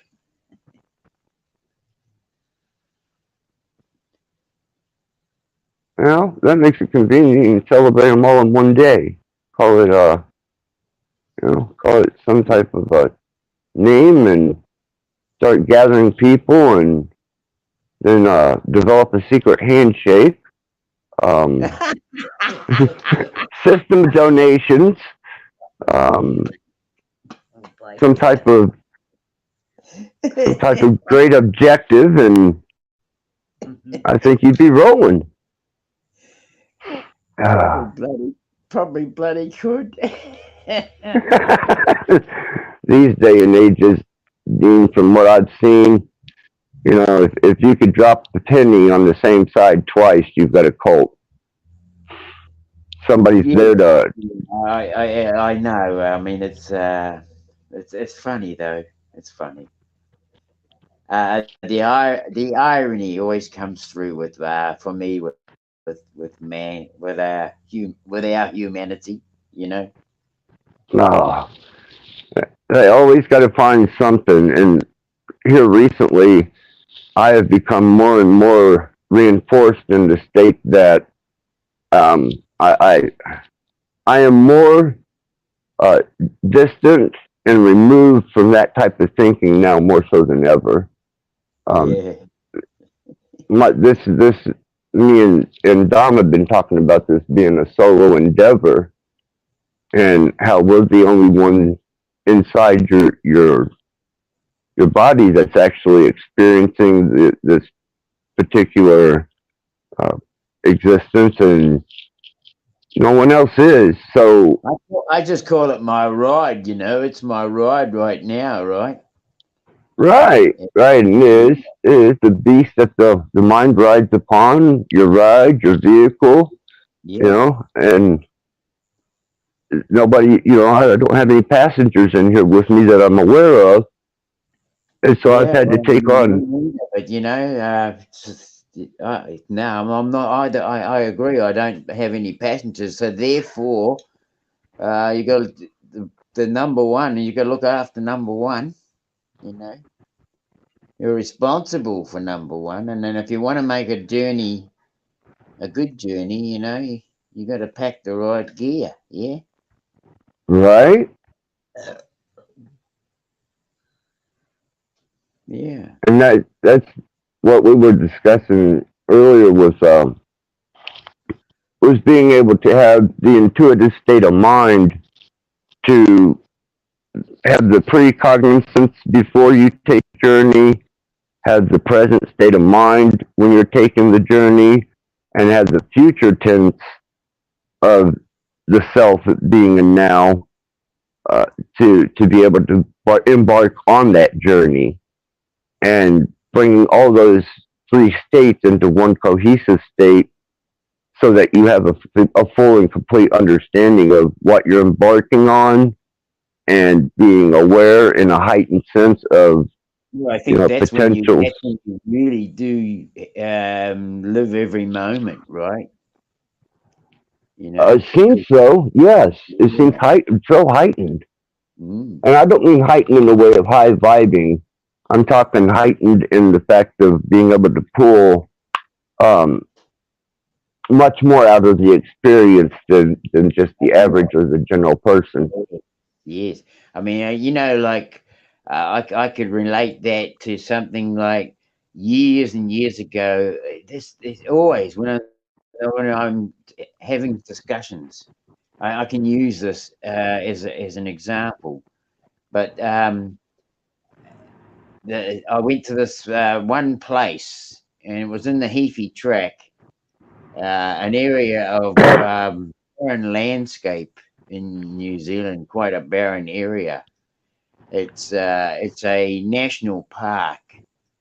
What happened there in the park, I wouldn't know, but there's very little tree growth. It's pretty high up in the mountains, but a lot of these areas are just barren. But there was, I walked across this big flat area, and it was all swampy and wet.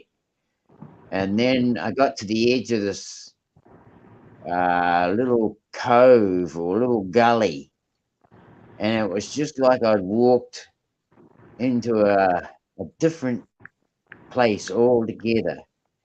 And it was like I still remember what the moss looked like. I can still remember the scene, and it's like in the beginning of my life. But it's one of those things where I was so aware of everything around me that even now I can still look back on it and paint. I could just about paint the picture out of my head, and it would be the picture I saw then.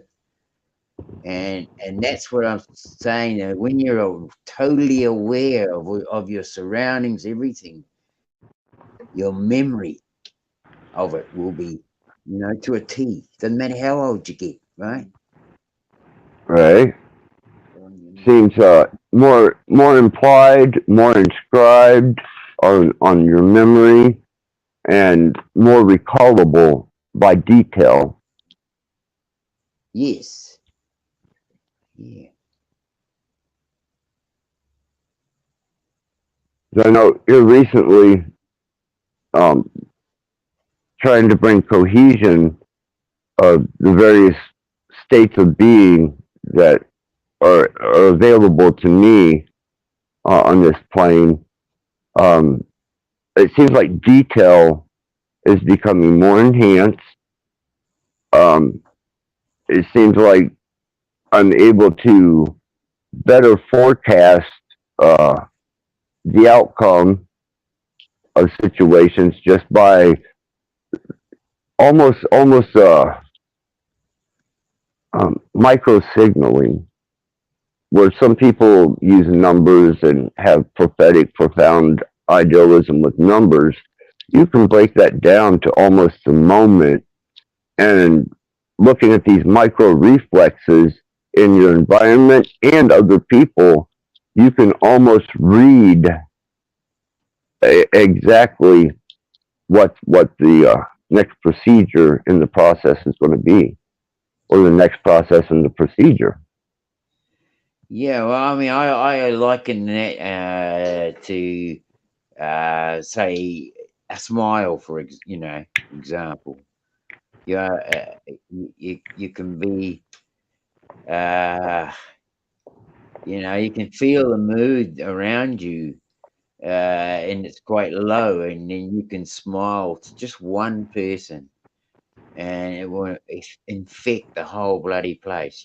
Everybody will start smiling. Um, so to me, that's part of that awareness level that we have. I guess when you're within that, I suppose, your aura around you. Sort Oh, of like, I'd say that has something to do with it. yeah. And I mean, you can even your own. You can be in a dreary state, or you can catch yourself not say dreary, but you can catch yourself in a sort of uh, a side mood, if you want to call it like that. You could be happy, everything's going fine, but suddenly just a little thing will come into you like a side mood.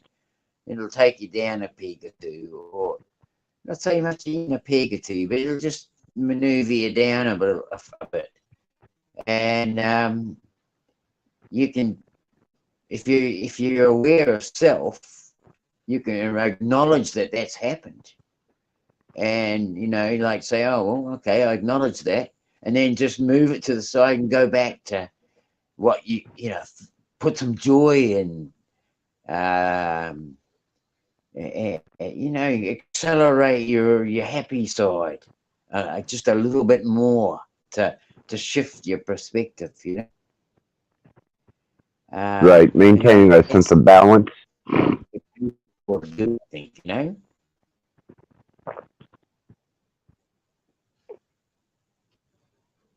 I find I myself know. Go ahead. doing those things, like um, going for a walk, for example, and when you're walking, lots of things come into your mind. They do. You if they're worthy of carrying on the thought, they hang around. If they're not, they sort of float off. But I mean, if you've got things on your mind when you go for a walk, there's no doubt about it. That thing will be on your mind straight away. You won't be a la-di-da, lots of floaty thoughts coming in. It'll be straight onto that subject. Right, you do carry And things with you, and you're roboting on us. oh, sorry, bro. It might That's all be right. over the fact It that happens. the gear is really low on the battery. Ah, And that's what I was saying in the chat. I'll come up, but I'm not sure how long the gear is going to last. Right? gotcha. Mm. So, what did Yep. your original phone took a dump on you? Yeah, it slipped out of my hand for the last time and bit the concrete. Ooh. And it was corner to corner, kind of buggered it up, really. You know. Did you have service Yeah. plan on it, or was it just? Did you Out just of a use it corner. for Wi-Fi? So this is actually Maureen's phone, and we have a Wi a data set up. We don't actually have Wi-Fi. We have data, so that Okay. we hook into the nearest bloody tower, which is about bloody By the way. 30 k's in a straight line. Okay, I see. Kind of like not Chiquita. He buys data. Okay, yeah, same thing, yeah. Yeah, seems to be the people who are in outlying areas that don't have access to service plans or providers. Apparently, they can get data cards, and the only thing I'm thinking is maybe that's satellite. Uh, or otherwise, I suppose Yeah, you could get some kind of a plan. Here we are. yep, we are on a plan, and once a certain amount of gigabytes is chewed up, we go on to endless data, but endless data is slower than full data. Okay. Like, yeah, there's a trick to it, you know. That's how the service provider makes his bloody bob out of you, you know. Gotcha. Gotcha. Bastards. Anyway, yeah. So you're on the same thing too, then, down there, Alchemos?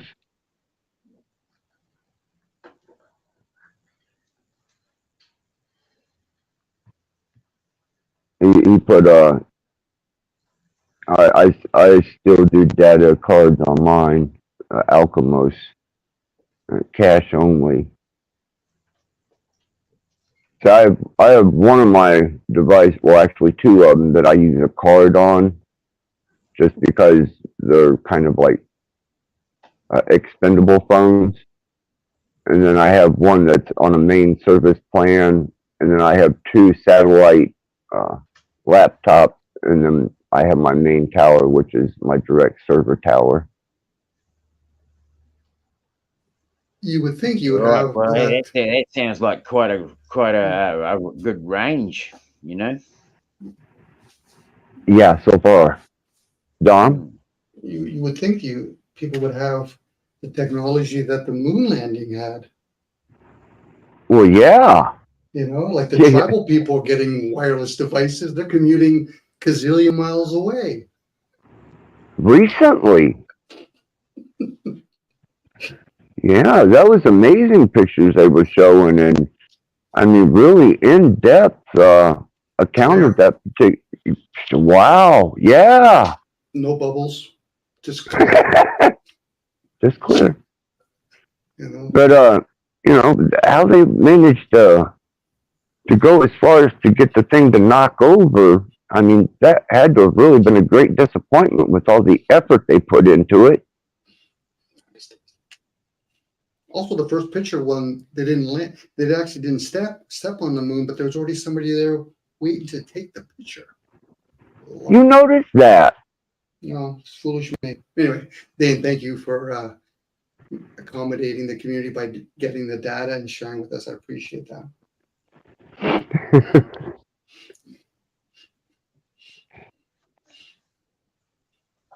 Yeah, Dom, I'm sorry, go ahead, Dino.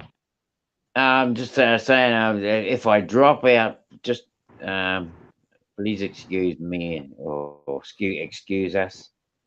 But yeah. It's fine, Dino. I understand completely. Just know you're always welcomed and you're always loved up here. Jeez, thank you very much, bro. Oh, yeah.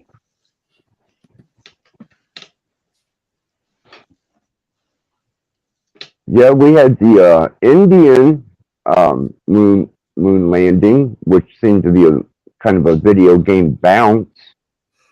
And then America come in with even better graphics, and they just tipped over. They didn't have that whole bounce thing going on.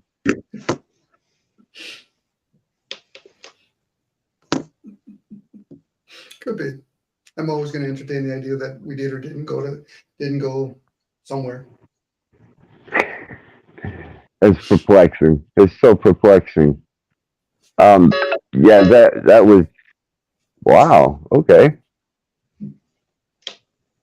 it was quite intriguing to watch all that transpire, especially during the course of some of the social engineering that was taking place down here, while other people were looking at the heavenly bodies, and others were waiting for the arrival of the new space landing. But here on this plane of existence, there was definitely some political, social, and less than less than desirable things being pushed through and discussed.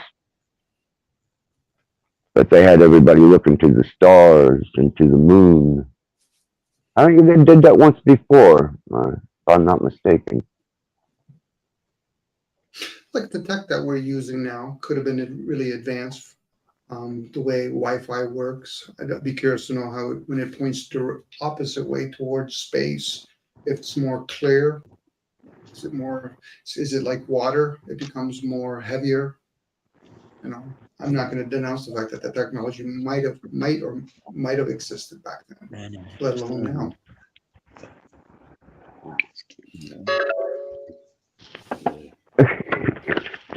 I I don't know, Dom. I look at the pre megalithic, and then I look at the megalithic. Then I look at where they did more hieroglyphs and recording and smaller stones and this passage of information. Um, Prior to, it seems like the megalithic era, as presented to us, there wasn't as much information being transmitted by stone, whereas after the megalithic era is when we get a lot of the stone carvings and a lot of the petroglyphs and hieroglyphs. And I'm trying to bring this into a cohesion of understanding. There had to have been a point after what they introduced to us as the cataclysm, the last cataclysm of the Younger Dryas, even following that, where technology was introduced or reintroduced, but not quite in the same way. And from what I'm gathering is this is just another cycler situation as I start watching this big eclipse that's coming with the comet and the alignment of the planets. But I'm hearing from more of the metaphysical world and people that they're not looking at it as being destructive, some type of apocalyptic end. They're looking at it as being a birthing into a new, better paradigm. Have you heard this? Because this seems to be what's coming up. Again, I guess it depends where we stand. If a person looks at this realm as destructive, then they're going to see it's not advantageous. You know, and then the ones that think it's time for a shift, they might think it's advantageous. So I know we're in the year of the wood dragon, the green dragon, and it's about healing. You know, so there's a good chance what's going to happen soon could be indicating that we're going full blown, or we're going, like we've kind of speculated, taxes about transhumanism, going beyond the human experience. Bring all the technology first before doing all that other technology, get us used to having computer talks or lingual, getting used to talking and communicating to, robotic devices such as a phone, seeing it visually through a camera like a TV. Especially if this is designed for like hundreds or thousands of years. For us, in a short period of time, maybe 30 or 40 years, some of us have seen major shifts where our forefathers might not have seen that major shift in one lifespan. Right. This And it could is be advantageous. I'm sorry, Dom. No, I was going to say it could be advantageous from the point of view we could probably host many beings or humans here if we all did our part when it comes to land and regenerating it, but we're not. So therefore, either we've chosen not to go in that direction or we've been conditioned to think most of us are going towards technology. I do know that this is one of the first times that I've encountered such a profound event happening where people are projecting something good coming from it instead of apocalyptic or some type of great horror or danger or end of civilization. There's actually an undertow of particular groups that I run with, and they're seeing it as nothing but positive. Mm-hmm. Or favorable, or acceptable, or tolerable. Mm-hmm. Right. We've chosen to have vehicles, whether we agree with it or not, and it's made us be able to drive further and longer, which is the same word, longer, and to different places. So that kind of puts a little dampener on the community, where in past you would have been living within a day's walk from to go any further outside of your community. Today, one day's drive can get you almost into another country in some places. Well, actually, in a lot of places. What am I talking about? Especially here in Europe. Europe, that's what I was about to say. Mm-hmm. I get it when people don't want to see something change so soon, like a person that goes to a bar and they're renovating it kind of ideal, where some people would embrace it. That's about time. We're getting more modern.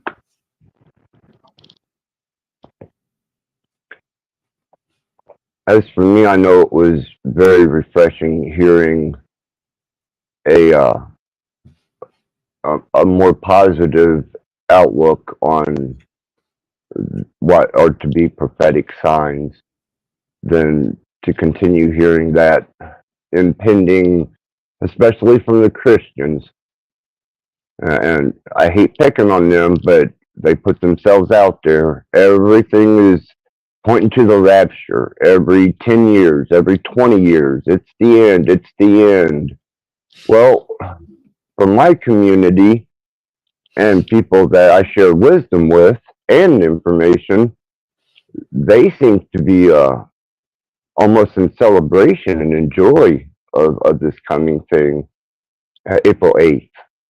So it rubbed off. I'm almost finding a sense of celebration for this thing to happen. Well, I think the ones that are Christians, we gotta say, not to pick on them, but if they're reading their scriptures, if they're embracing it, meaning that there'll be a change. But what some of them are doing is they're hoping that everybody leaves and they can stay here. When it talks about a new heaven and a new earth, they don't even talk about the ocean. So they should almost be in all favor of this too. You would If they're think? truly, well, if they're people that actually read their own scriptures and try to make reason of it, or at least discernment of it.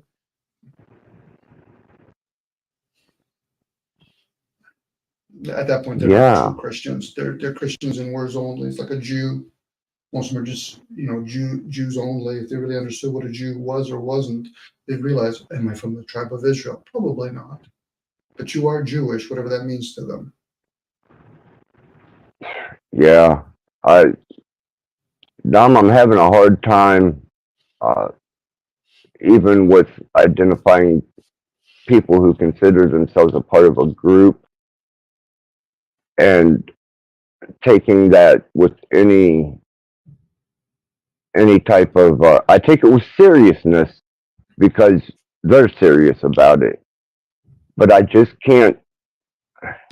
I can't buy into it, none of it anymore, and it's getting worse and worse for me because the more that I'm understanding of a great cycle and the great clock, the keeper of the cycle, the less I'm seeing the indoctrination on a religious level as even holding any type of significance whatsoever other than the profound knowledge that's hidden behind it, which started my endeavors into infiltrating different religions and mystery schools. But more so now, I'm seeing the difference between the fodder and the useful nature of these religions and teachings and mystery schools. It's almost like wiping the dust off of a picture to see the picture underneath. Well, they've talked in certain, we'll call them books, of the custodians and using religion as the mediator between them and the masses. But then again, what is really a custodian's job? You know, I've heard some people that know close to me that some, if not a lot of the gods are starting to reawakening. So it's like anything else. If somebody's been taking care of your house and then you come back to see how your house has been taken care of, they're not concerned about the people that have been held, bestowed upon the responsibility of whether or not they made creatures. That's of no concern to them. They're more concerned about the people that we've left in charge. What have you been doing while you're here? So if there is custodians or demigods, the onus will be on them. You know, we're not that destructive as a species. Like when we're in human form, we're not that destructive. You know, we might destroy a little bit where we piss and shit and eat, but overall, nature itself will handle itself. You know, I don't think we're really tapping into the jungles or the forests of the worlds.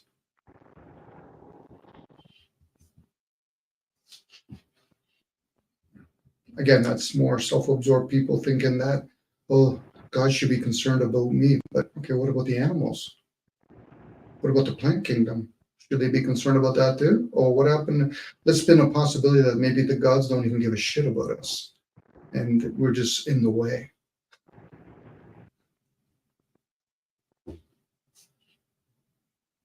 I'm posing a possibility at that point, Access. I know people will have a tough time with that because they don't realize they're taking a stance on what some sort of parroting of a book or one self-absorbs view. But I have a family to take care of. I said, I'm pretty sure there's many families out there. Animals have families. Pretty sure they're not going to say, oh, yeah, you're okay with hunting me. Well, Dom, it's different. Those are animals. Well, I'm pretty sure other beings might turn around and say, yeah, they're just humans. We drain them for their blood once in a while. Yeah, nothing major. No. Again, I'm playing with ideas there, Access. I know I'm using my imagination, but it could be. Even if it is, how does it serve the majority of us that are either asleep, somewhat aware, or being very disobedient to a system that clearly shows that they enjoy being in it? Well, it's like I stated before. You know, I don't think the Earth has anything to worry about when people say, "Well, we got to save the Earth." I think it's their own ass that they need to worry about saving. The Earth is fine. The Earth is going to be fine. Mm-hmm. It's your poor ass that's in the sling, and yeah, you're dragging the plants and animals along with you.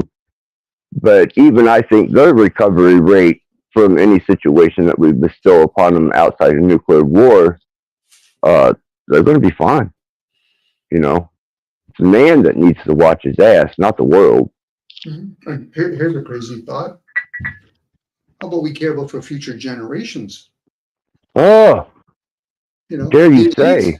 Yeah, the elites seem to be doing that. Other people, whether it's Dean or somebody else there, he's talking openly about it. Yeah, plant trees for future generation. Yeah, you might benefit in this life cycle, but for other future generation. I'm talking as a hypocrite right now.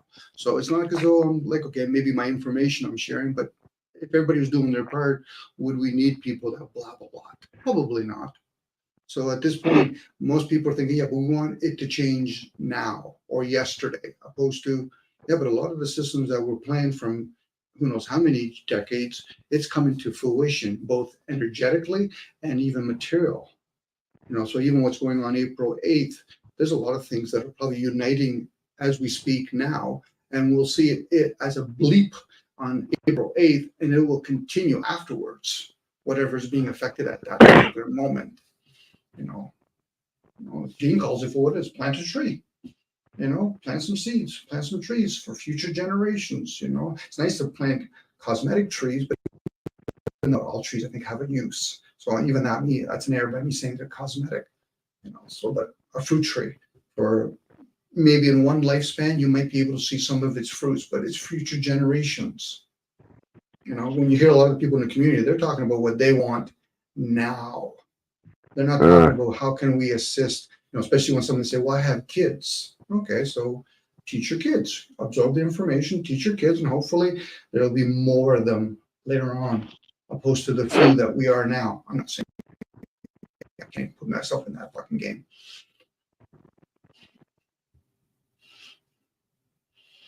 But it seems like whoever these people are that are well off, seems like they're storing crops, they're making sure they're doing well for themselves.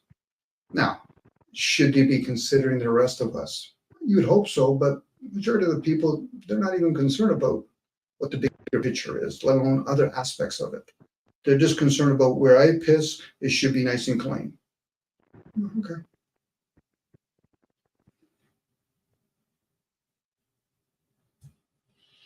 I was with the thought today. Uh, I've really been, I guess, dismayed at my sleep, and haven't been sleeping very well. And when I do, I've been going under really, really deep. And synchronicity um, swayed in a different direction for me, Dom. And I'm not sure. I'm not sure what the rhyme or the reason was, but for the last 3 days that I've had my in-home medical care, usually it's intrusive. It's it's very very interruptive to my environment. But they sent this one particular health aide out, and for some reason, whether it's her energy or because she is into a little bit of metaphysics, or I'm not sure, but she carries an energy around her that allowed me to rest and get some actual sleep. And I'm observing this. That's why I told you today I've had medical services here for 3 days in a row this week. It's been pretty bad, but this one particular one, um, and it's not attraction. It's nothing like that. Just the way that she carries her energy. And I was thinking, man, if we could get more individuals like that into the healthcare arena, which I know they're not going to. I know it's about money, and most healthcare workers could give a shit less about who they're working with or who they're working for as long as they get that check. But not this one. And stood out, you know, immensely in what she does as a performance with her work and her job, but you'd never notice anything different about her any other way.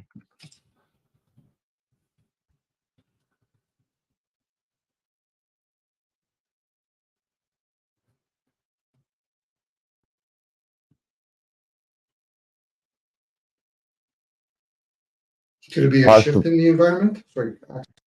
Could be, Yeah, could it be a that's why I was kind of asking the question, Tom, what your thoughts were on that, because this has, it's been a pleasantry having my health care here these last 2 days.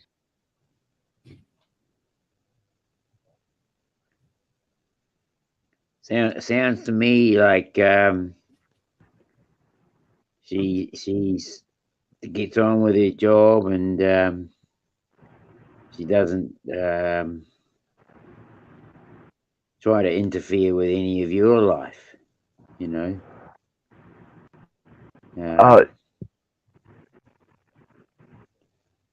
And sounds to me like she's more supportive of your life rather than. I mean, I understand in-house care. I mean, you have to have a special type of nature, I suppose, to be like that, to have that personality to do it anyway. But to me, like you say, there are a lot of people who look for the check, but there's always the odd one that stands out that just seems to be a cut above the rest. Yeah. And I mean,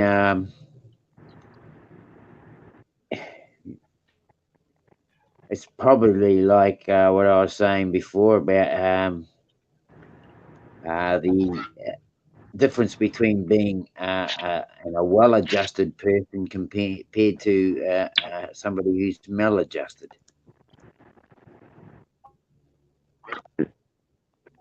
Got to be something, because you know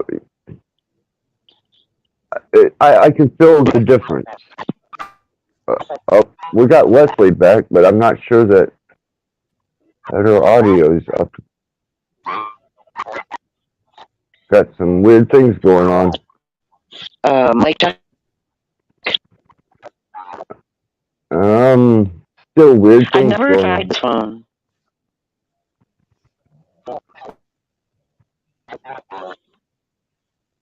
Leslie?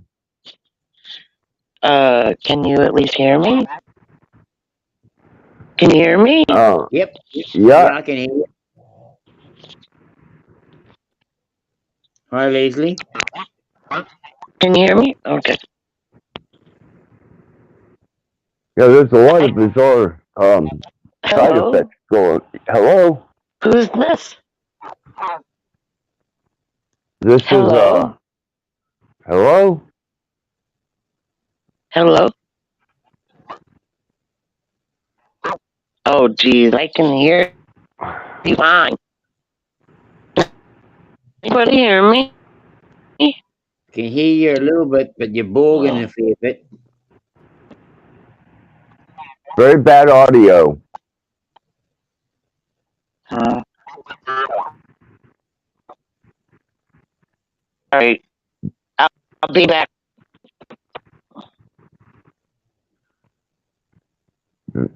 Very, very bad audio, Leslie. I don't know if you can do anything else to that or not.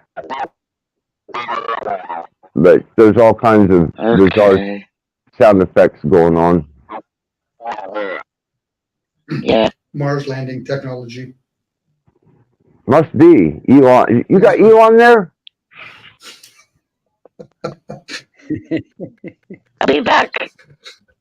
No problems. Hope to hear from you soon, Leslie. Yeah, Mars landing technology. Actually, that's underwater technology. Yeah. To me, you know, a bit of a trouble with the satellite or anything like that. Mm.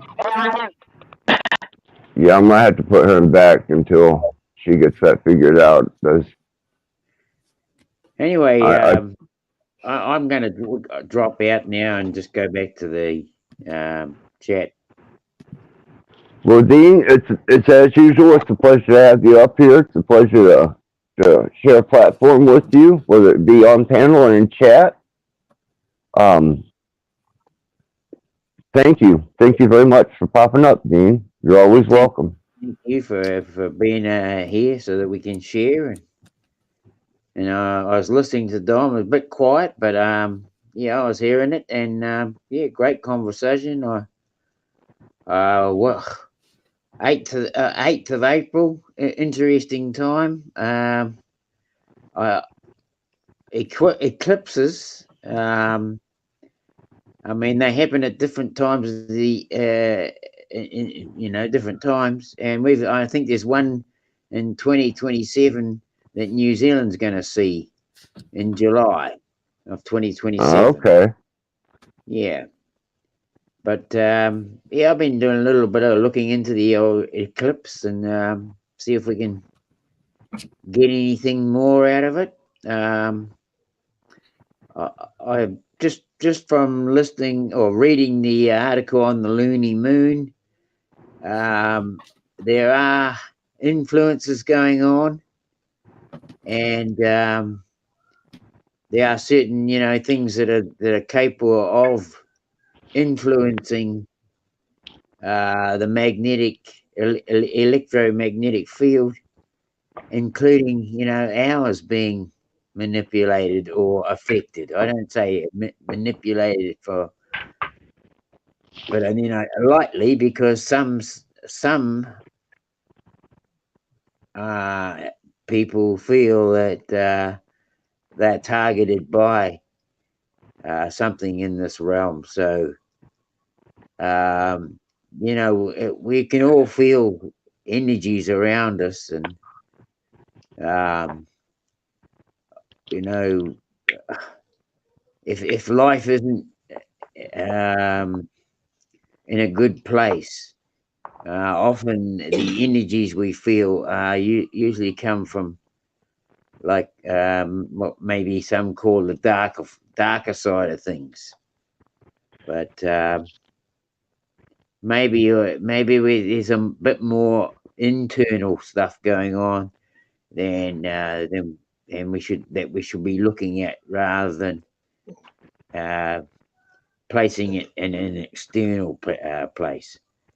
I think that's the real thing, is that we've got to look at it an internal, in our own kingdom, as it were. What's going on within ourselves. The fact that you could read your own energy level, your electromagnetic field. You can read it. You can get a tool to do so. You could read your electromagnetic field throughout the phases of the moon or other luminaries, and see if there are any changes that are taking place. Whether you've got a mood swing that takes you down, or whether you're in a higher state of consciousness, and as the article said in the loony moon, you might choose a better time of the month to go and apply for a job, or take the boss out to dinner, so to speak, because there might be better times to do so. That was part of the article anyway. It was interesting. And so, who's to know what will come from the 8th of April? But, it's all interesting, and I'm sure that the test programs that the world has, they'll be watching us with full intention, and we'll be surveyed under the surveillance cameras, and they'll get their information from us as usual. Right. Anyway, But Dean, if you run across anything that is information according to this this new movement we're about to enter into, I'd very much like to have you on panel and discuss it. And I'm very much interested in any research or any type of profound or prophetic things that you might be able to correlate with each other. And you're always welcome on this platform to express it. fully, I understand what you're saying, and I think thanks very much for that too. And I appreciate that, bro. You know. Not a problem, Dean. It's wonderful having you. Okay. Peace out, everyone, and much love, and take care of each other, and take care of Absolutely, Dean. ourselves too. Yeah. Thank you. Thank you. Enjoy, Dean and Marie. Bye, Dom. Bye, Ciao. Axis. Bye, Leslie. And everyone in chat, take care. One love. Awesome. Peace out.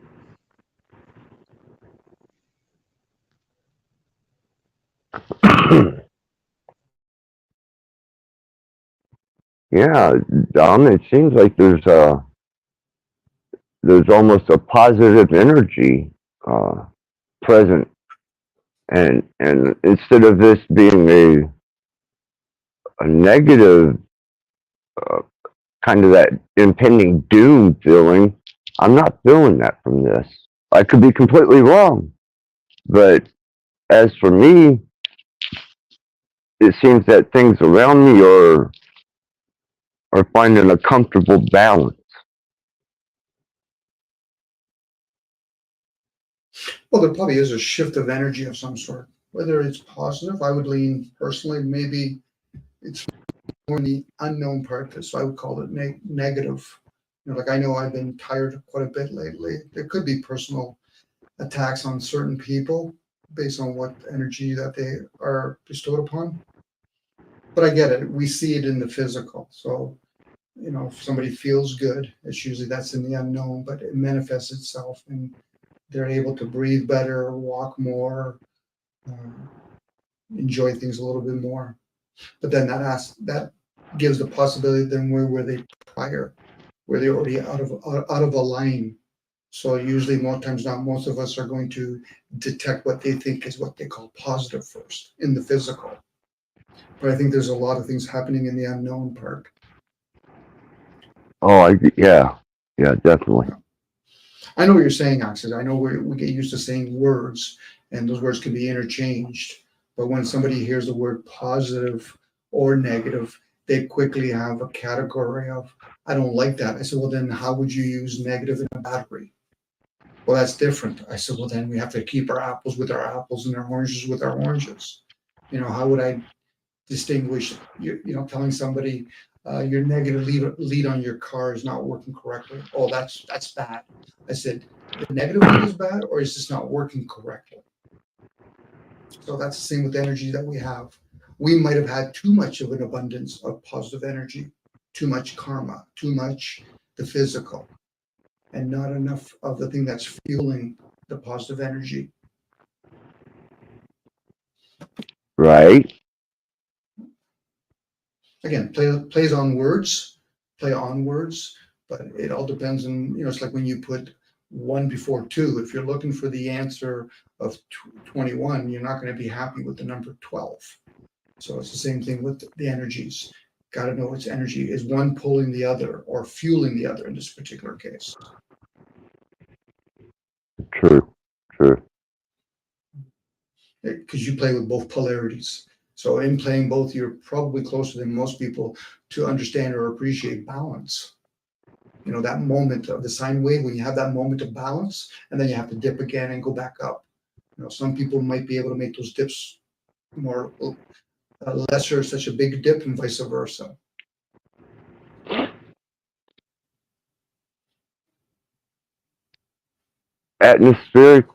Localized atmospherically, with my health care, it has not been pleasant experience at all.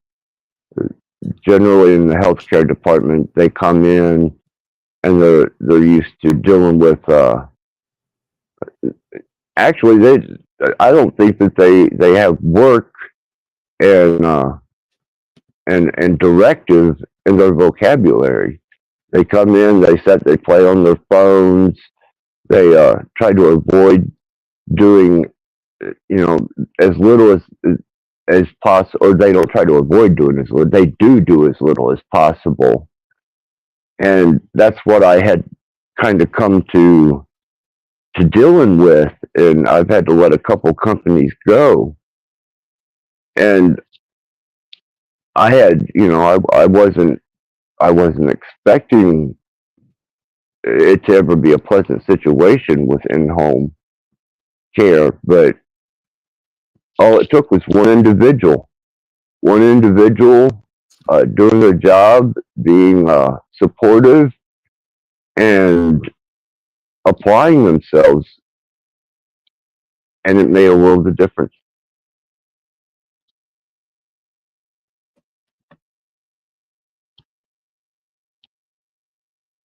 Did you get somebody new come in, or is it the same people that were they're coming to you before No, Access?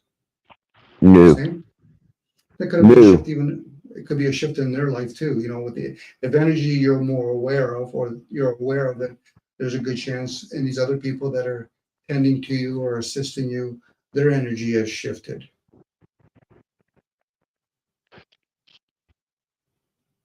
Yeah,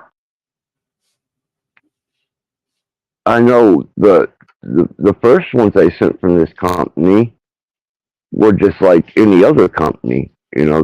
They really did not want to do their job. They weren't, at all enthusiastic or even acted like they gave a shit other than making sure that they got their full time in so they could get paid for it.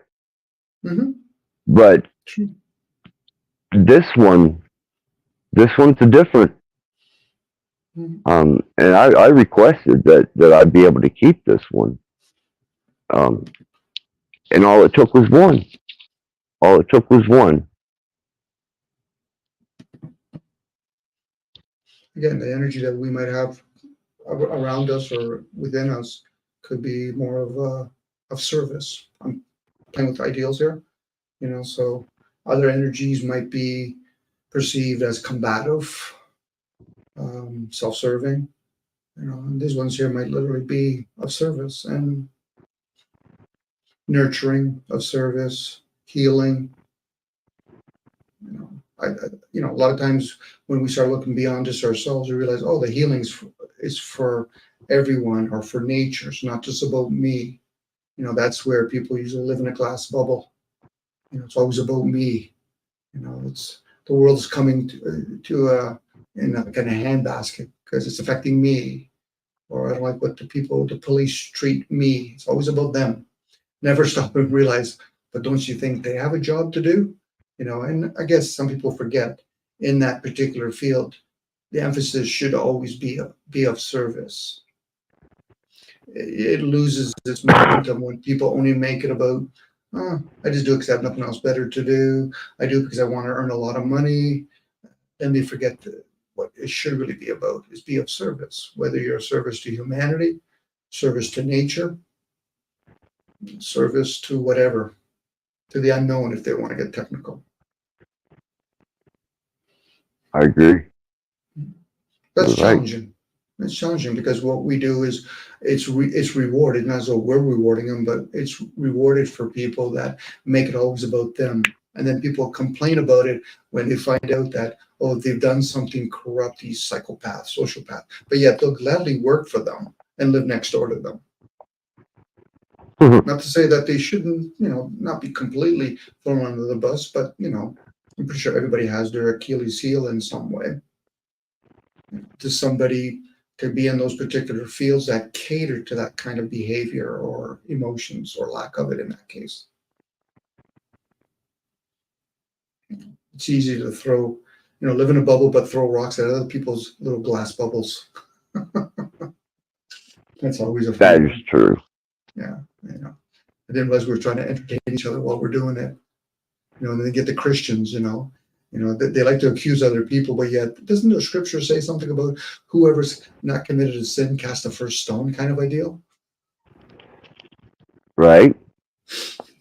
But again, I'm pretty sure if I read thoroughly the Quran, I'd probably see the same human factor. Same with the Bhagavad Gita teachings, or you've studied and did a lot of research on all the different other teachings like Hinduism and all that. For sure, we can find a lot of faults, probably more in the human factor or human being part than in the teachings. And there is. Mhm. There is. That's why I made mention here recently, it's almost like being able to wipe the dust off and seeing the picture that was hidden underneath. That's kind of like wiping the human uh, input that garbles the true message out of the way, and you can see things clearly for what they truly are as best you can in this state.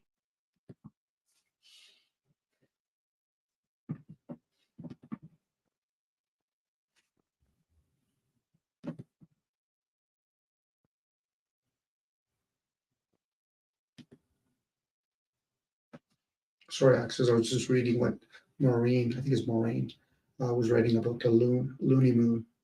So I'm gonna read up on it. Look forward to hearing her interpretation of it. That's where I Gotcha. get the word Yeah, lunatic. Go ahead. the chat's rolling nice tonight.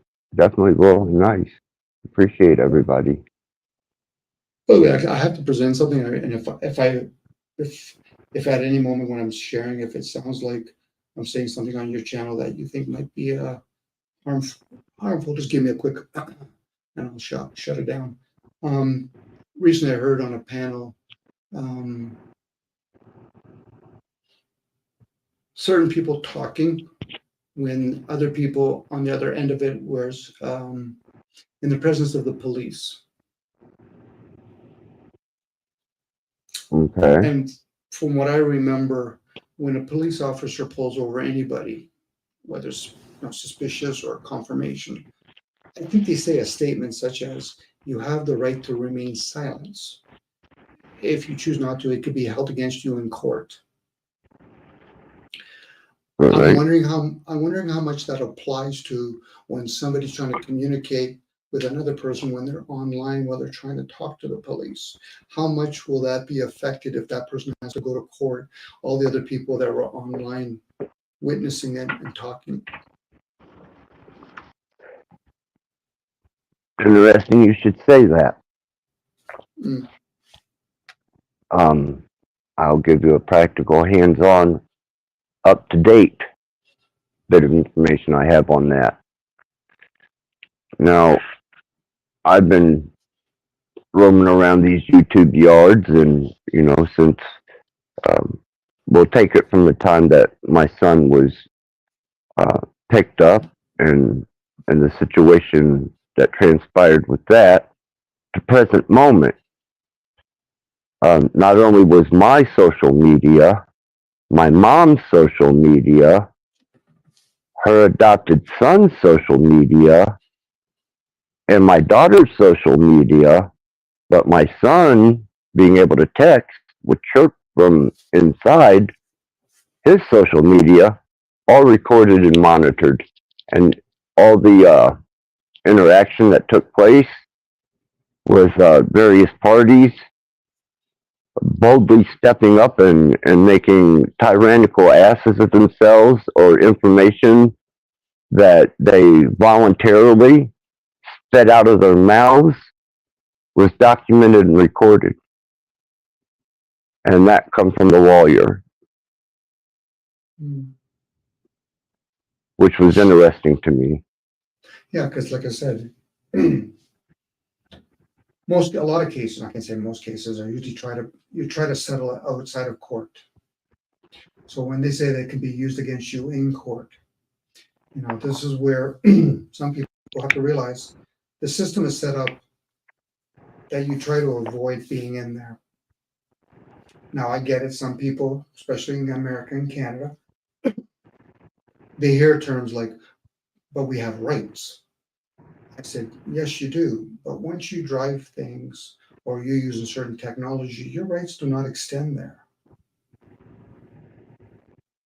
And if it does, then you hear other terms like, but it does it, for the people." I said, "Yeah, but not for the citizens." So I'm really hearing certain people, I don't want to give names because, just don't want to, where, people can get the gist of it by just putting two and two together. People have to understand the letter of the law, who it serves. When you're in those courtrooms, commerce court, you have to understand the game that's being played. Now, for some people, they might turn and say, I won. I said, no, you settled out of court. You didn't win. Because if you go to court, you're going to play a different type of game. And even if you do win in court, they're going to monitor you from that point on. You know, the ones that have certain kinds of club membership fees, when they're dragged into those situations, or they put the system is under harm's way, they'll probably get off, but they'll get punished in some other way. So like I said, just recently I saw somebody that forgot when the police officer pulled you over. You do have the right not to say nothing. Once you start speaking, you could be held, that could be held against you. And of course, people in America have to remember the rights of even the people were taken away in the late 1800s. Why? Because they have corporations. They have corporations now. They hide behind corporations. They don't hide behind being nobles. Just to give a heads up, because I know we've talked about this, these devices weren't just, they didn't create all these devices. Hey, we want to make sure all the citizens can communicate with each other. No, we want them to openly, freely talk and badger so we know where we stand. We don't want to do the whole Malcolm X thing again, where we have to pay certain people to gather them all to Washington and find all the ones underground coming overground. This is the game that they play. That's the same thing they did with Gandhi. They wanted the movement to find out where all the people underground were, because the elites play the same game. Only thing is they're better at it. So people, when you're online, be wary what shit you say, because you surely don't want to bitch and complain later on and say, well, but I didn't know. I said ignorance does not count. And if somebody comes on your channel and start making accusations to another person, you're involved in that game. Yes. Just keep in mind, you know, you want to share, you know, I know we try to share information. This is this information. I'm not here to badger the elites. I'm just giving a name. I'm not going to give like a particular name because I wouldn't even know who they are. And even if I did, I'm always going to favor the fact that somebody or something is running this realm. Sorry, go ahead, Axel. Sorry. Why? My only inquiry to him was why was that necessary? And he said, in the investigation that was done by the state and was requested, is that any information linked to me, to my son, or any party involved, and any party involved means anybody that has communication with, direct interfacing with, or some type of interaction, is an avenue for investigation. And I was like, man, talk about the long arm of the fucking law. So you don't know that, you know, when you're talking online, if somebody's in trouble with the police that you happen to be on panel with, or even in the chat room with, and they're being investigated by the state because of something they're involved with, you could by proxy be pulled directly into that. Sure, you can, especially when they've reported, I think with grain of salt, that certain millionaires and billionaires, even in China, did just disappear. They openly talk, or they talk even privately. And then there's somebody that's infiltrated in there and they say, yeah, I heard so-and-so say something against the state. You know, I know there's a lot of people that are badass. I got a gun. Good luck taking from me. Yeah, good luck trying to see how you are in 2 or 3 weeks when they haven't brought any food to you. You know, now if you're a person that thinks, well, I live out in the country, I said, you better make sure you have enough bullet because it's the masses you have to be concerned about. I love it when I hear people talk about anarchy. Anarchy works well when you're talking about me. How does anarchy look like when it's the masses? When everybody's leaders, and women be careful, children be careful. Why? Because even men are going to fuck each other. And I'm not talking physically. Well, they probably will, but that's another story. So once again, I love it when people were doing this keyboard thing. You know, this is history repeating itself in some areas. Now, again, the empire, like every empire, will collapse. And in that collapsing, there's going to be a movement. And it could be, you know, behind every destructive is constructive. This is maybe where you're picking up, actually, you're seeing a shift maybe in other people. You know, people are starting to put a little bit, you know, 1 + 1, you know, they're in baby steps. 1 + 1. Oh, I really see it. This is not just about nationalists. No, it's just not about the digital system. You know, I get it when people want to make a buck off the digital system. Yeah, And in doing that, you're probably screwing other people, but hey, that's here or there. But to profess to think that, yeah, but I care about what? You care about yourself. That's fucking not really a big accomplishment. You know, again, why are we here? Are we here to be of service to others or just for oneself? Because if it's a oneself, then why are they in civilization? Get rid of the internet, get rid of the truck, get rid of the satellite, go fucking take your chance out in nature. Uh-huh. But if they don't, then try to learn how to be interdependent here and see how most of us are like fucking nanny state material. Now, I don't give a shit about the people that have diarrhea of the mouth and they can talk as fluent as they are. The system is still screwed because it's the human factor. And in the human factor, we're too busy bitching and complaining about what? Isms?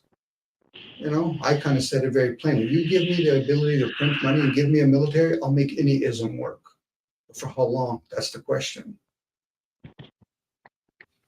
Yeah, I went on. That was my short little rant. But you're on it, yeah, and that's the truth, Dom. Is and going back to the original, you have the right to remain silent. Um, it's better exercised than it is put off to the side as an option.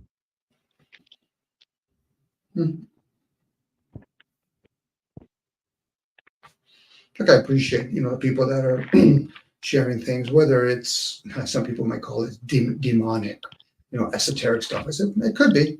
But something, it's nice that you live among the rest of us and try to learn each other's what we like to learn. I can never tell somebody that certain teachings are better than another one. They would have to experience it or read it for themselves or practice it, which would be experience at that point, or even observe it. Well, I was glad that I was at least aware enough from the start to know that that was a possibility, and I conducted myself accordingly.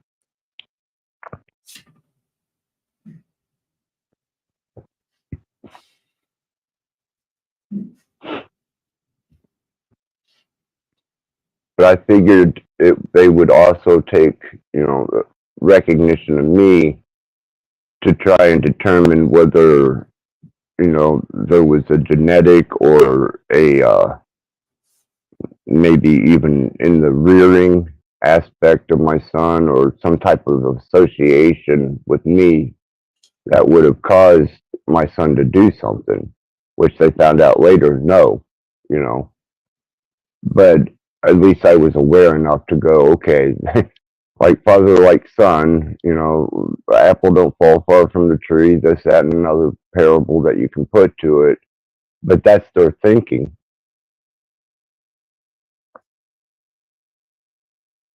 Unfortunately, acts as if this system is what, some people are talking about it. Maybe I'm overstretching with my imagination. If it is a credit system, and some people, they try to purchase something and you look like a pariah or whatever, where, no, I can't deal with you, sir. Why? It says here, I'm not supposed to interact with you. Right. They've talked about that in other credit systems. It's just here, it's a little bit different. You go for a loan and you find out, yeah, you don't have a good enough credit. Okay. But I can still buy food if I want. But what happened when that even becomes something where, their biblical story, where you, without the mark, whatever, you won't even be able to buy or sell anything.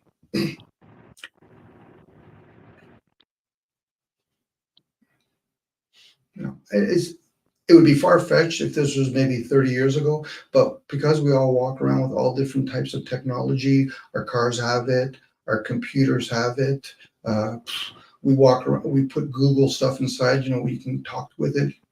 It's all there. So it's not about just monitoring us. It's also selling the ideal of all of our comforts. I look at my phone, I have many devices on it. I would have to put at least 40 strings on my neck to have a cell phone that has a flashlight, a calculator on it, a camera. This is how they promote it. It's for our comforts. But that same comfort will be our quicksand if people don't understand the advantages and disadvantages. I'm not saying completely it's a bad thing, let alone am I saying it's a good thing. It's just when people just pick a side and say, well, I just don't agree with the system. I'm like, but do you understand it? I don't know. So well, then how could you be against it then? Now, some people might try and say intuitively they might understand. I say yes, but can you put it in words? No. Well, then try to show somebody else that can put it in words, let alone in action. Because I do hear people in some of these small, and I'm very thankful these are small communities. Because if they're big communities, I'm out in the woods with one bullet and one gun, where they're trying to be disobedient. I'm saying that joking. I don't want to ever get to that point, but hey, you never know. I hope that was just pure giggles and kicks. Yes.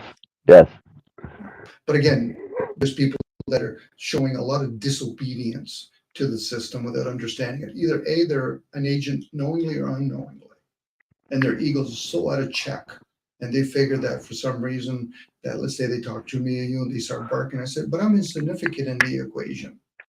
I'm just one person. I'm acknowledging that it takes the whole. But for most people that are so egotistical, then why the fuck are you here? If you think you can make without humanity, get the fuck out of here. Leave your truck here, leave all your fucking clothes here, and just take your chance out there. Because I'm pretty sure nature will show you in a short period of time, it can be cruel and kind to you in the same given moment. Without bias.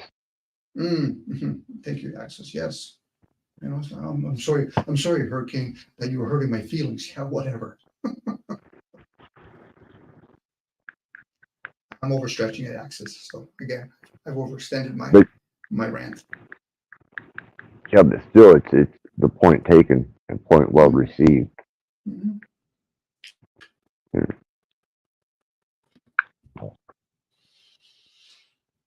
Whenever I look at the silent war that's being waged on us, and even the social credit score that we've inevitably got coming towards us, and the information that they're picking up with these algorithms and developing character profiles, they're making associations,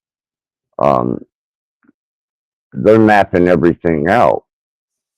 And to be ahead of that at the moment is to take on the aspect of, yeah, you have the right to remain silent. You know, and these people that are hard talking about, you know, I don't care what the what the algorithm picks up. There ain't no social credit system yet, and that hasn't been implied or implicated yet. Yeah, it has, and you're building the foundation for it right now.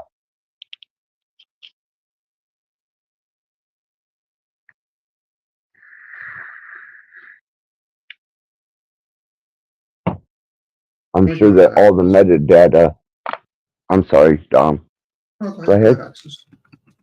I'm sure that all the metadata that they've collected on you and everyone associated with you has been put into a particular category and is been defined by character and action, and they've already got you specified as this group.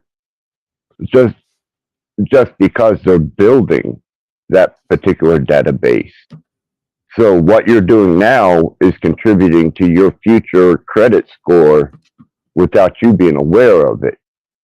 And that's the best way they're going to catch you completely off guard. Yeah.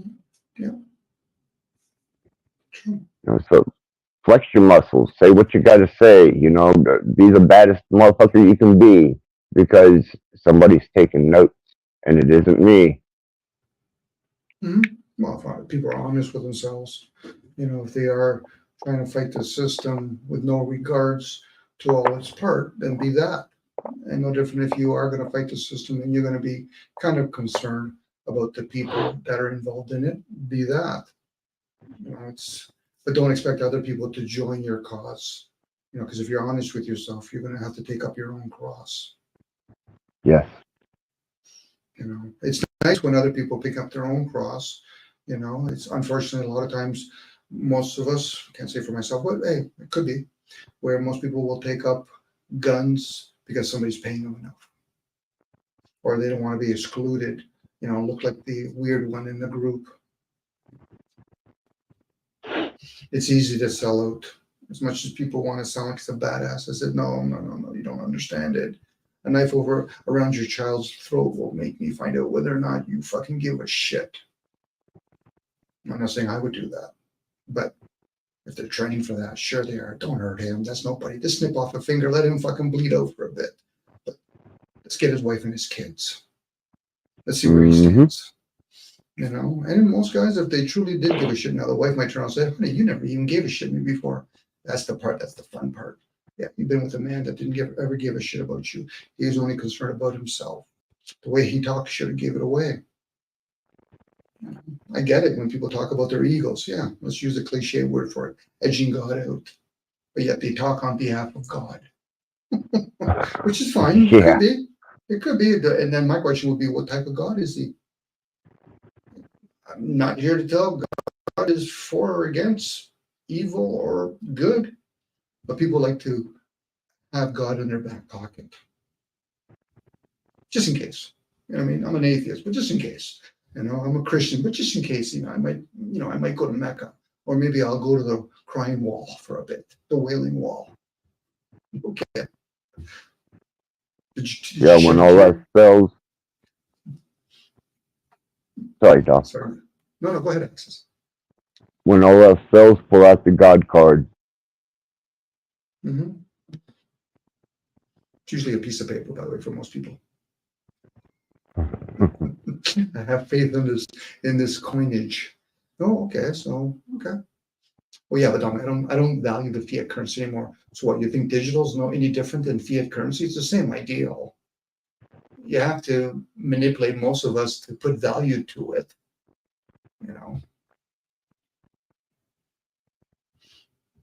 Now, it could supplement some of our needs and our wants, that earning that piece of paper, that IOU. But the paper by itself, unless there's a certain being that can consume the fucking thing, maybe built a house with a bunch of fiat notes, I can't see what value it would bring. Now, somebody could say, yeah, but Dom, I can give all that money to somebody to build me a house. I said, yeah, that's the program. You would have to condition them to put value to a piece of paper. No different, you have to program to become a carpenter, electrician, or a painter, whatever. So those are all programs. And if you realize those are programs, those programs could be changed at any moment. As well as the state of a country, a city, a state, which we're seeing that transpire right now with some of the South American situations that are going on. I don't,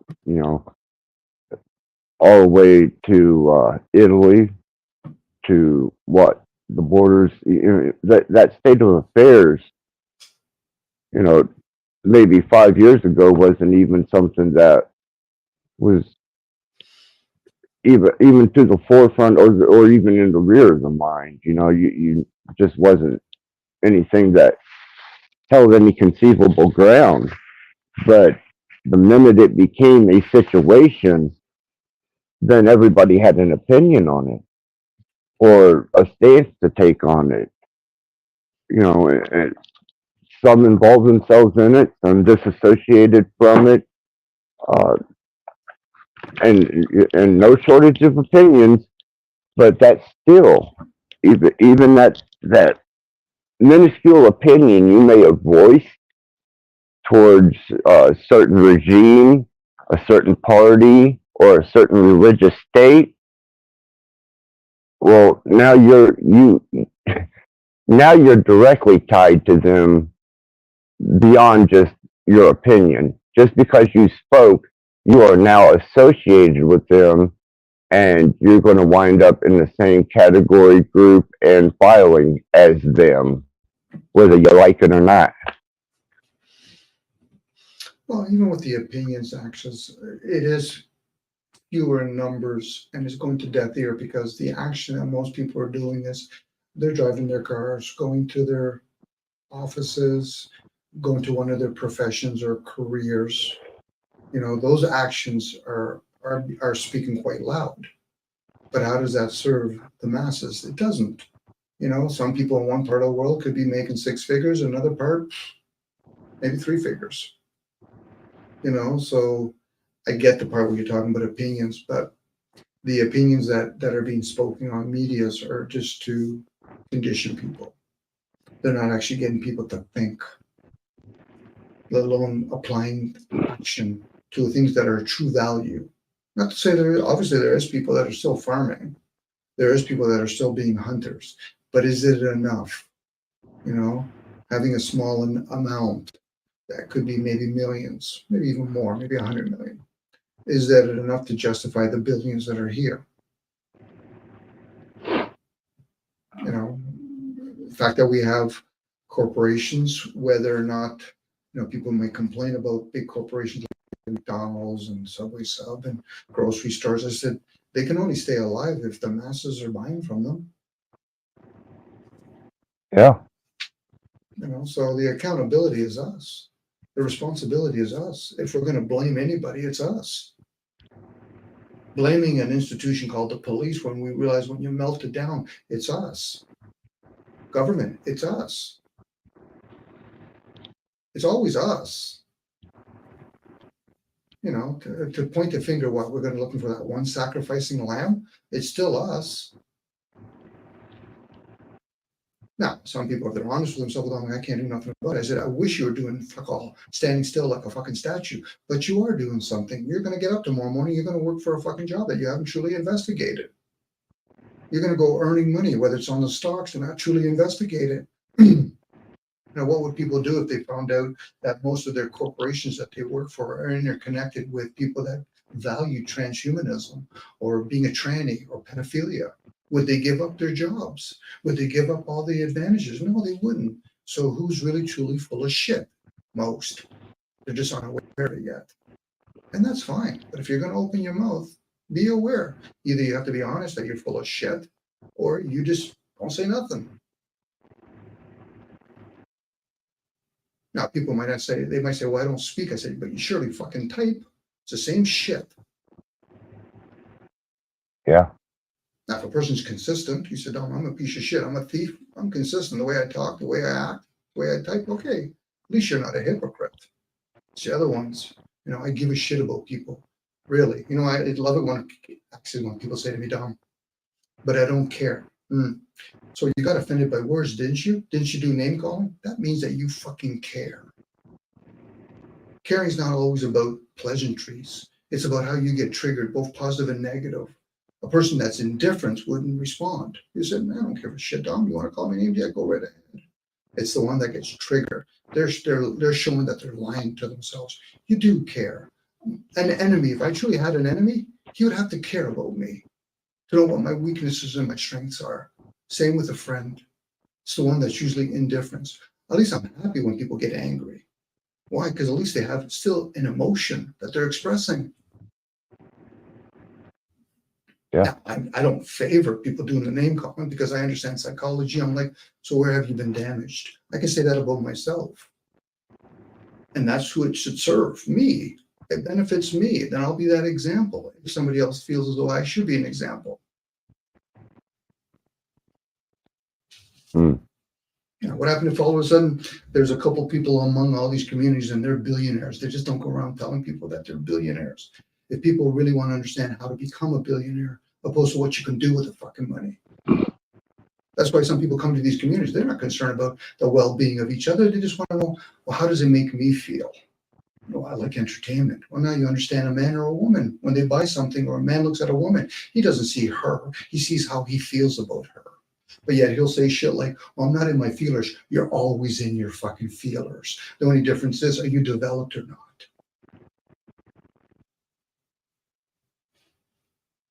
I love when people say that shit. I'm like, fuck, you're full of shit. You just don't know it. Now, they might try and say that about me. I said, I already know that about myself. So who are you trying to fool here?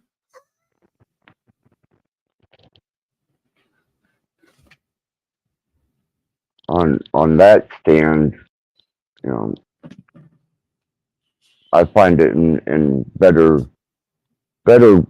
approach and better wisdom that you know, I don't want nobody following me as a instructor or a teacher. I may share information and I may share learned experience, but you know, I had groupies in my life, man, and you know, I don't. No, that's not.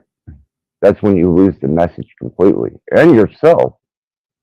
You know, is when you have to start catering to anyone else's expectations, anyone else's ideals, anyone else's concept of what you're teaching and how it's affecting them. Well, that's you. That's an individual thing. You know, we may have found a medium ground where we, you know, have an information exchange that is beneficial to both of us.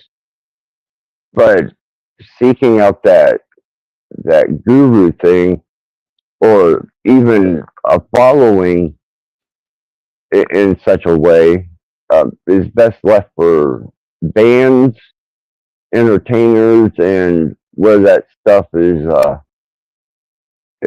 applicable in an arena of that nature. But when it comes to information, and as serious as information has gotten, and as valuable as it is now, uh, I don't find it in anyone's best interest that they start following someone else's speculations and their interpretations just because you hit on a couple points that you both resonated on. And I'm even finding that to be more relevant now. The confidence to know that my experiences have brought me to a place where I don't need I don't need your social approval. I don't need, you know, that type of you know, I forget the word they use for it. Kind of like a social acceptance type thing. Um, by association and by, you know, the number of friends. Why, you know, people, I got a lot of friends, or I've got a lot of people, or, you know, people follow me and on my channel, and, you know, well, that's fine and all, but, you know, the practicality of it is when you become so comfortable with yourself that that is no longer something that you need, or no longer something that you pursue, because you're confident in what you're doing, what you're experiencing, and the who and what you are, that, you know, if you can share a little something that resonates, great. But it doesn't mean you have to base a religion or create a society around it. Access, I'll share in a second. Leslie's in the back, just in case you want. Oh, okay. Okay, sorry. You know how I am with that. I appreciate it. Thank you. When it comes to certain energy, when somebody gives energy to somebody that they don't like, let's say they don't like the president, that's giving energy. And that's the energy where some people might call it a guru, or somebody that said he's a psychopath or she's a psychopath or sociopath. My question has always been, what about, and I think you're touching on it, what about the people that cling themselves to that? That's what dogmas have taught people. I got to follow state, I got to follow religion, or I hate religion. Putting that energy towards something positive or negative, you're still putting it, you're still giving a need to it. It's kind of like money. Should money be worshiped or respected? Same with people. Should you respect them or what they're sharing? Now, I get it. There's people that have given a bad name to where some people might classify it as a guru, like an Osho. But my question is, what about the people that followed him? Were they that easily coerced to follow him? They do. You know, I see it even in this day and age. We have a gentleman named Muji. He's probably having a lot of teachings, but when does it get to a point where you have to tell other people, don't follow me? It's the teachings that's of value. But for a lot of people, they have to attach something. They have to see that fucking Christ on the cross. They have to see the temple, Mecca. They have to see the golden thing of Buddha. You know, that's challenging for people, you know, to resist that temptation. Now, the one that's turning us well down, that's on them. I'm like, to a certain point. But also, you know, I don't like it when people have said to me, Dom, you're my sensei. No, I'm not. I can only tell them, no, I'm not your sensei. Be you. Do you. You know, don't argue about my view. You can hear my view, but don't fucking dare argue about my fucking view. Those are mine. Now, if you want to argue about ideals, I'll gladly talk about it. But my view is mine. What I do with it, that's on me. I don't feel as though it's harming anybody. It'd be different if I'm actually saying, well, Dominic, you're hitting your hand. Well, that's different. But my view, kind of the ideal of the eye of the beholder or Plato's cave. If I choose to open my mouth, break my silence to share it, that's all I'm doing. I'm not asking for anybody to approve it or disapprove it. But a lot of people don't realize when they start doing that shit of approval and disapproval, they're looking for a fucking guru. They're looking for it, not me. To me, I resist that shit because I know it's easy to attach to it. But anyway, that's me going on a rant. Hi, Leslie. Good.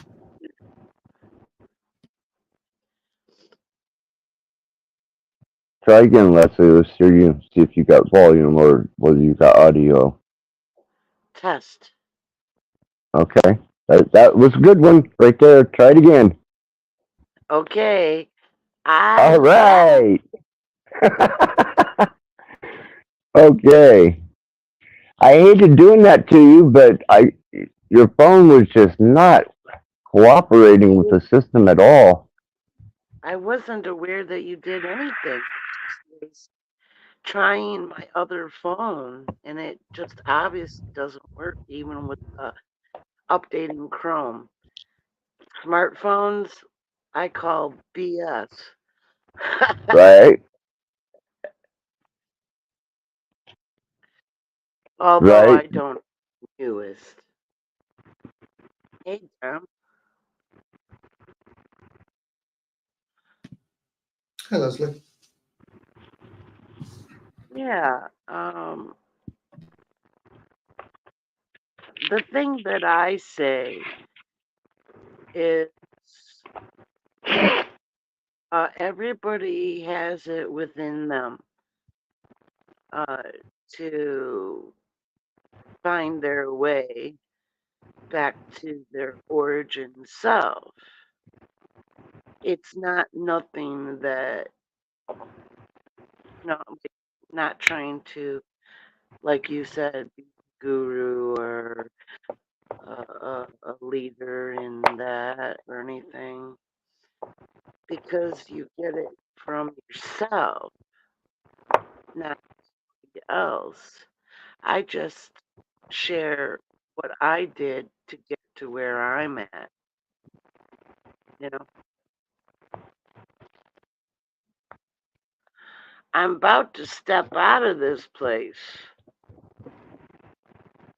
Unplug, you could say.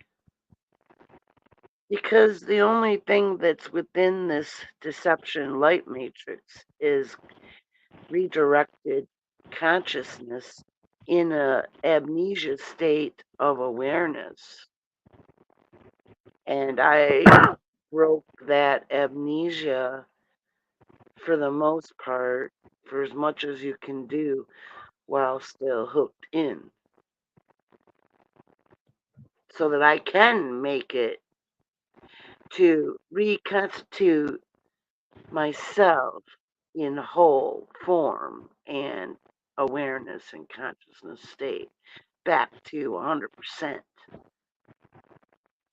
I am far from 100% right now, but you can't be when you're within the system. That would take being able to handle all of the perceptions of a being that is 100% awareness and conscious. But I know how to get there. It's really simple. Everybody needs stillness in order to access the higher perceptions.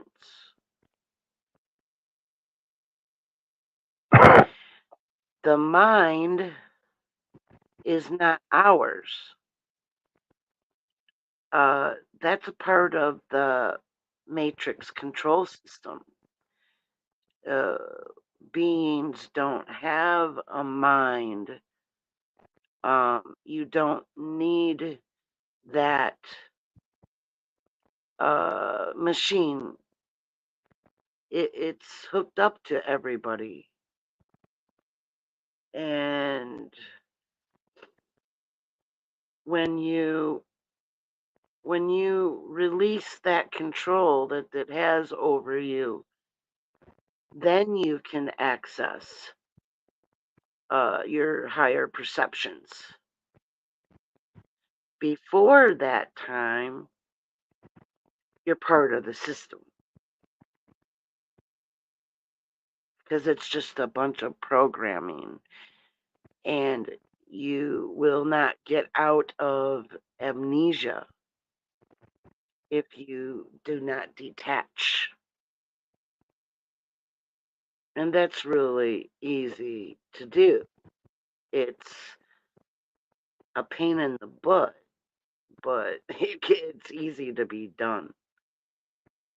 If you could, Leslie, could you kind of give us the uh, maybe a slight glimpse into how you achieve this for yourself or how you obtain this state? Sure. Um, well, there's a couple things um, that you need to do, and one is shut yourself off from everything outside of the avatar, this whole place. Whether you wear those blindfolds, for sleeping, just get in the dark and get comfortable and relaxed, and make sure that you're fed and you've had sleep, so that you want to clear all distractions that could possibly distract. So it's just you against that mind, right? First thing. Second thing is, when you are in the stillness, you don't want to address the mind. No, none of the thoughts. Just let that mind keep sending the thoughts, but don't address them. You can be a neutral observer, but you don't want to put any attention on it. And then after the mind stops, then you will be prepped to go into the stillness. And all you have to do is use your empathic abilities to perceive. It will automatically come to you. And you want to feel your own energy, your own vibrational frequency is your energy. And I added how to get the rest of the distractions of the mind. It's like you address anything that would get in the way. Say you start off with forgiveness. I call these the phases because it's releasing everything that happened here that is like a stuck energy flow, right? So you want to release it all. So you go through and you just forgive others, you forgive yourself. And then once that runs out, then you go higher up into thankfulness. You will just automatically just start, things will come to you, and you just go through it. It involves your feeling, not emotions, feelings. And then after that flows out, then you go into gratitude, and you will just start going through everything that you're grateful for, just like the other two below it. And then you move into appreciation. Everything's run out on all of the levels. And then automatically you will raise in your awareness. It just kind of, like, you will move that way up into higher sensing and feeling, because that's how origin is. It's sensing and feeling, it's intuitiveness. You become more that than you are thinking human, right? But they don't actually think. It's all uh, a dupe.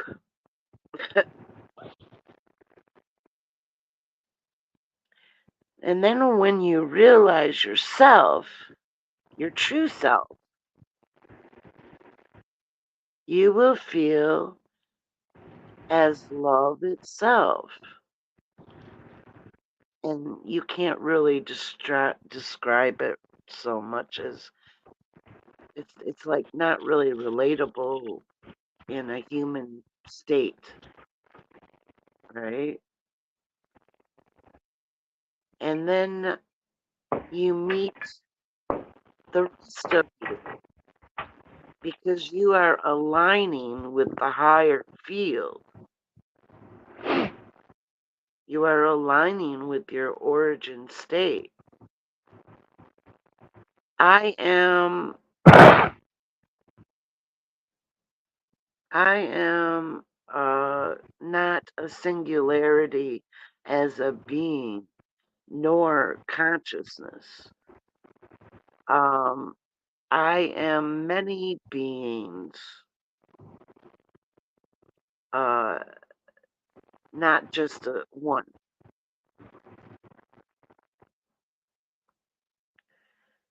Elaborate on it if you would, because I don't want to lose you on this. You say that you're many beings. Um, are you talking personas, or are you talking actual Both, coherent? So you're saying that there are actual coherent entities not sharing. entities. Okay, how would you describe them then?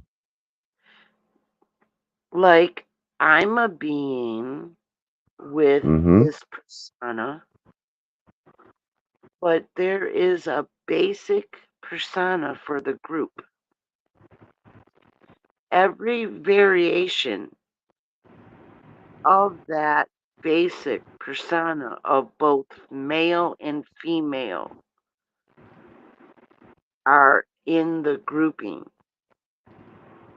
So there's many versions of self, and I am both the male and female.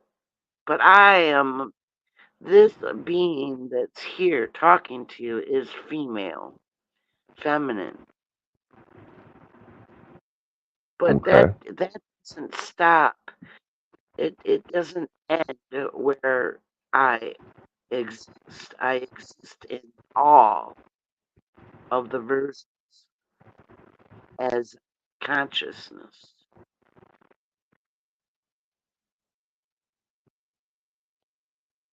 And how does this affect your functioning to the point where you reason that you're ready to exit this plane of uh, existence? Um, how does it affect me? Well, Are well, they all aspects of you that you've compiled together agreed that this is not a place that you want to reside anymore? Is that what you've come to the conclusion of? well, this is entrapment. This is a machine. It's a holographic machine uh, with many deceptions, and it goes very deep. The deceptions do. It comes in a So, lot of different forms, but the uh, origin beings come from a place that I call source, and each persona was a self-realization, not creation. hmm, We only had to because we sentience. We are sentient beings, and sentient means self-realization. let me uh, let me throw this out there to you because I hear this a lot. Uh, the illusion, the holographic universe, the projection. You know, getting free of the lies and the illusion that we seem to be caught up in. Yeah. Isn't it with reason that you would say that getting out of this particular what you consider to be a holographic illusion um, would only put you in another type of holographic illusion? No, dear. Um. Uh. We we are not actually in the hologram. It's just the state of being in an amnesia in true form, and the dark ones redirect. They're very advanced, high tech. I mean, this place has tricked everyone into thinking, believing. That's part of the trick too. Uh, only allowing the perception to be of the five senses. And that is our true senses, the five. But the rest of them are blocked by the amnesia. So they can wield us into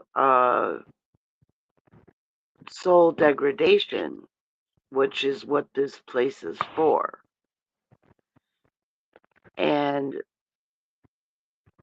so everybody who's here is forced OBE.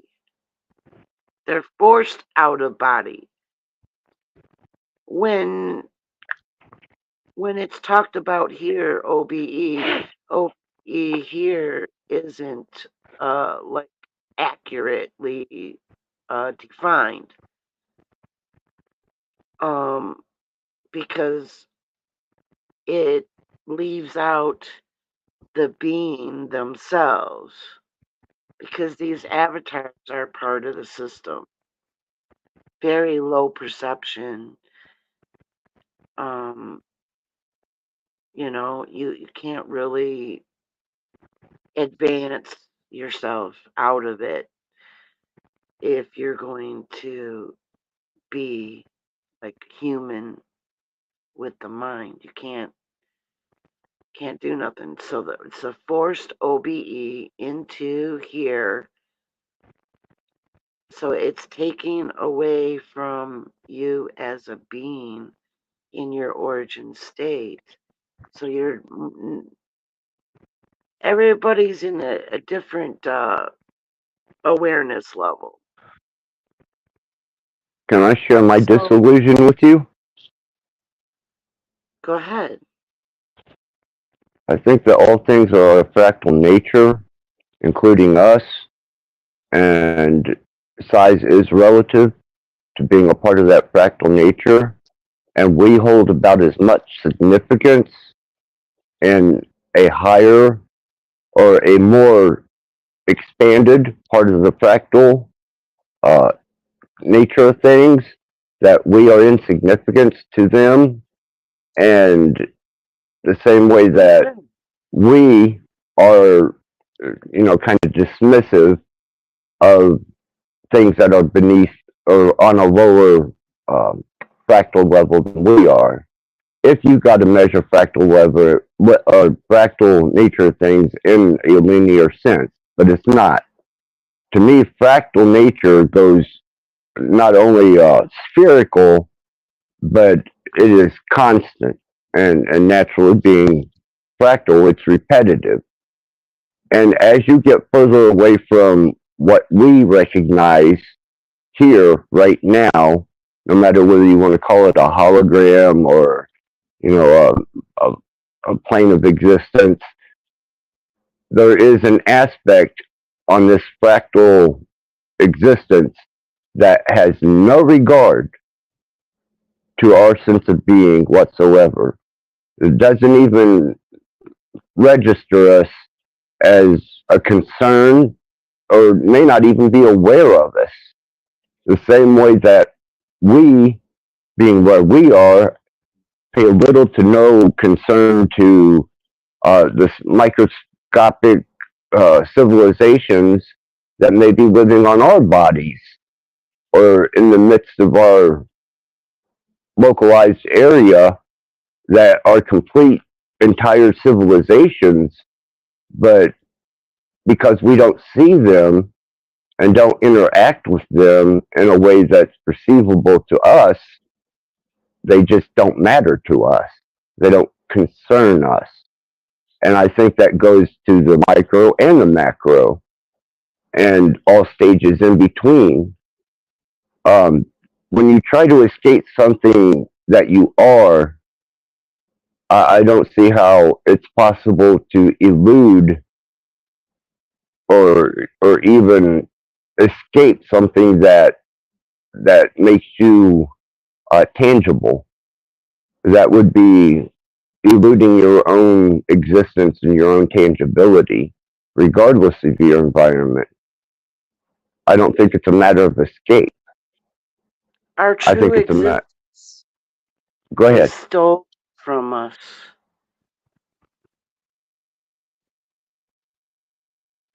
Really, explain. Within the matrix, you cannot find the truth outside of oneself normally because you're in it. That's why I trusted myself to go rogue. Don't follow anybody else's teachings or anything, or not have a guru or anything else within the system. I had to cut myself off from the system completely in order to find my true selves.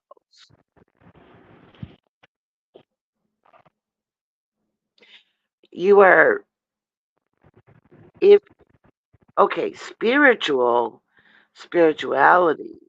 that is stemming from the word spirit, and spirit implies soullessness. and formlessness.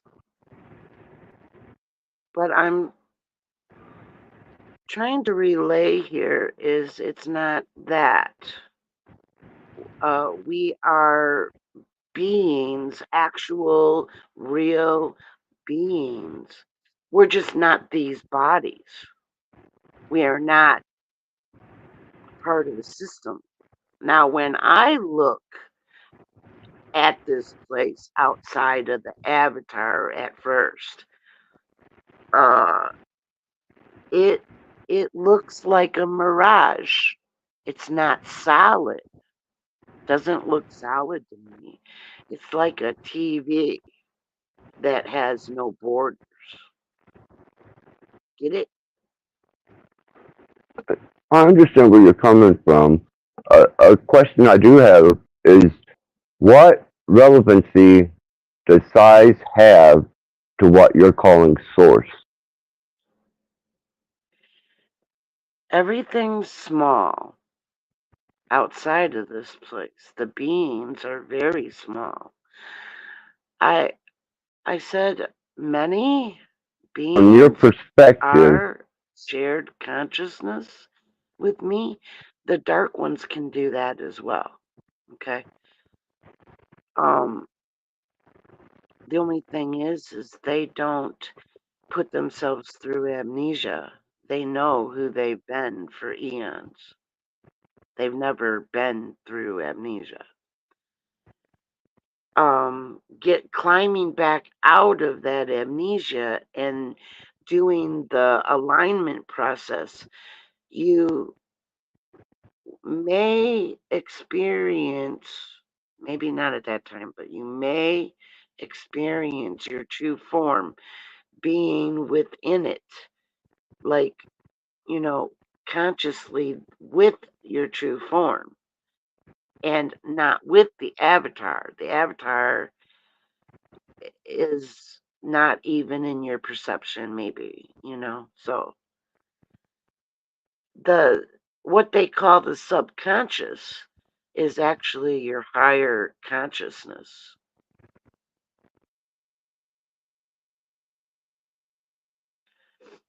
So I've been back and I have viewed my entrapment. It's not a cage. It's kind of like it looks like the whole place looks like all metal tower with all of the beings that are hooked up to the machine that they call the mind here. And they all are in a comatose like state. There that's why there's some who are more awakened than others. Everybody's at a different level, but the majority uh, are like comatose in their true form, but they are tricked into living a life here in the Matrix. sounds like a movie. Yeah, I assure you, I'm just relaying my experiences. Where'd Dom go? I just looked away for a moment. It's He not, does that. huh? He does that every once in a while. He'll be there and then boom. Okay, I'm dropping off the panel to you and Leslie here on the chat. Thank you, mate. Okay.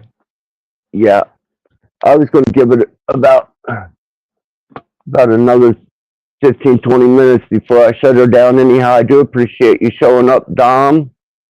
Um, Fools and Tools, Maggot, everybody that showed up, I appreciate it. And I'll continue on for a little bit and we'll call it a night. But go ahead, Leslie. I'm listening. Sure. Um, See, I saw everyone, and it's heartbreaking. And I do kind of feel like Chicken Little, like not the sky's falling, but you all are sleeping. You this is just like a dream. It's like a dream that you can't wake up from. But you can. It's not impossible, but most won't even look because there's all kinds of deception here, more than what you see. It's like the programming. Uh, you wouldn't know what up, down, right, left, or anything is. Uh, as far as origin goes, uh, and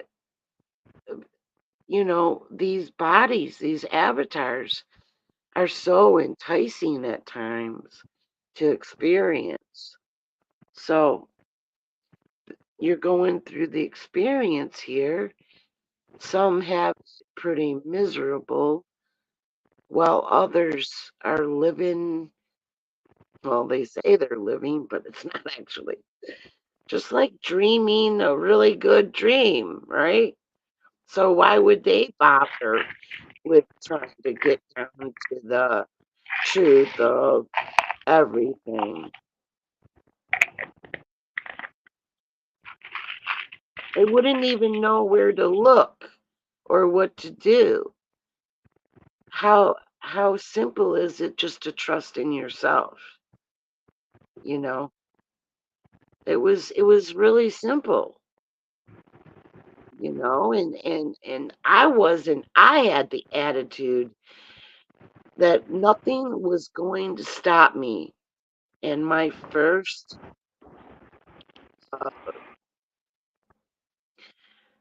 alignment session was to stop the mind. You don't try and not to think. That doesn't work, because what you resist persists. What you want to keep in mind is just not in mind. You don't want to keep it, but like keep that in your awareness to just get. It took 9 hours before I just sensed that I had to take it another day. So I waited a couple days, and then I meditated for 6. After the first 2 hours, I got the stillness, holding steady for the next 4 and beyond. And then I waited a couple days, and then I only needed 4 hours to accomplish the alignment to complete it. And then I went on to acclimate myself back to origin state of being. And that continues until you're unplugged, really.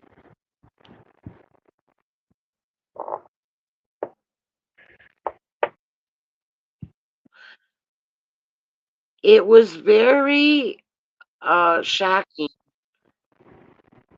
to go through it. At times I was just taken back a few times, because there's an element that I haven't really talked so much about, but it's the dark ones, the negatives. They are all over the place. And I put a test on a post on my Origins of Beingness channel to see who could see what I perceive all the time without a camera and more. Okay. It's all these entities, and they do all of the deceptions in a lot of different ways here. They micromanage the avatars because the avatars are hooked to our true forms. And their aim is to degrade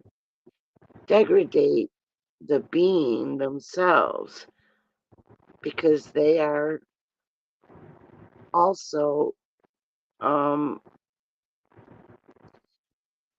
the cause and catalyst for soul betrayal. There's only so many times uh, you could call them lifetimes, but unplugged and plugged back in. And they're doing stuff to us all the time.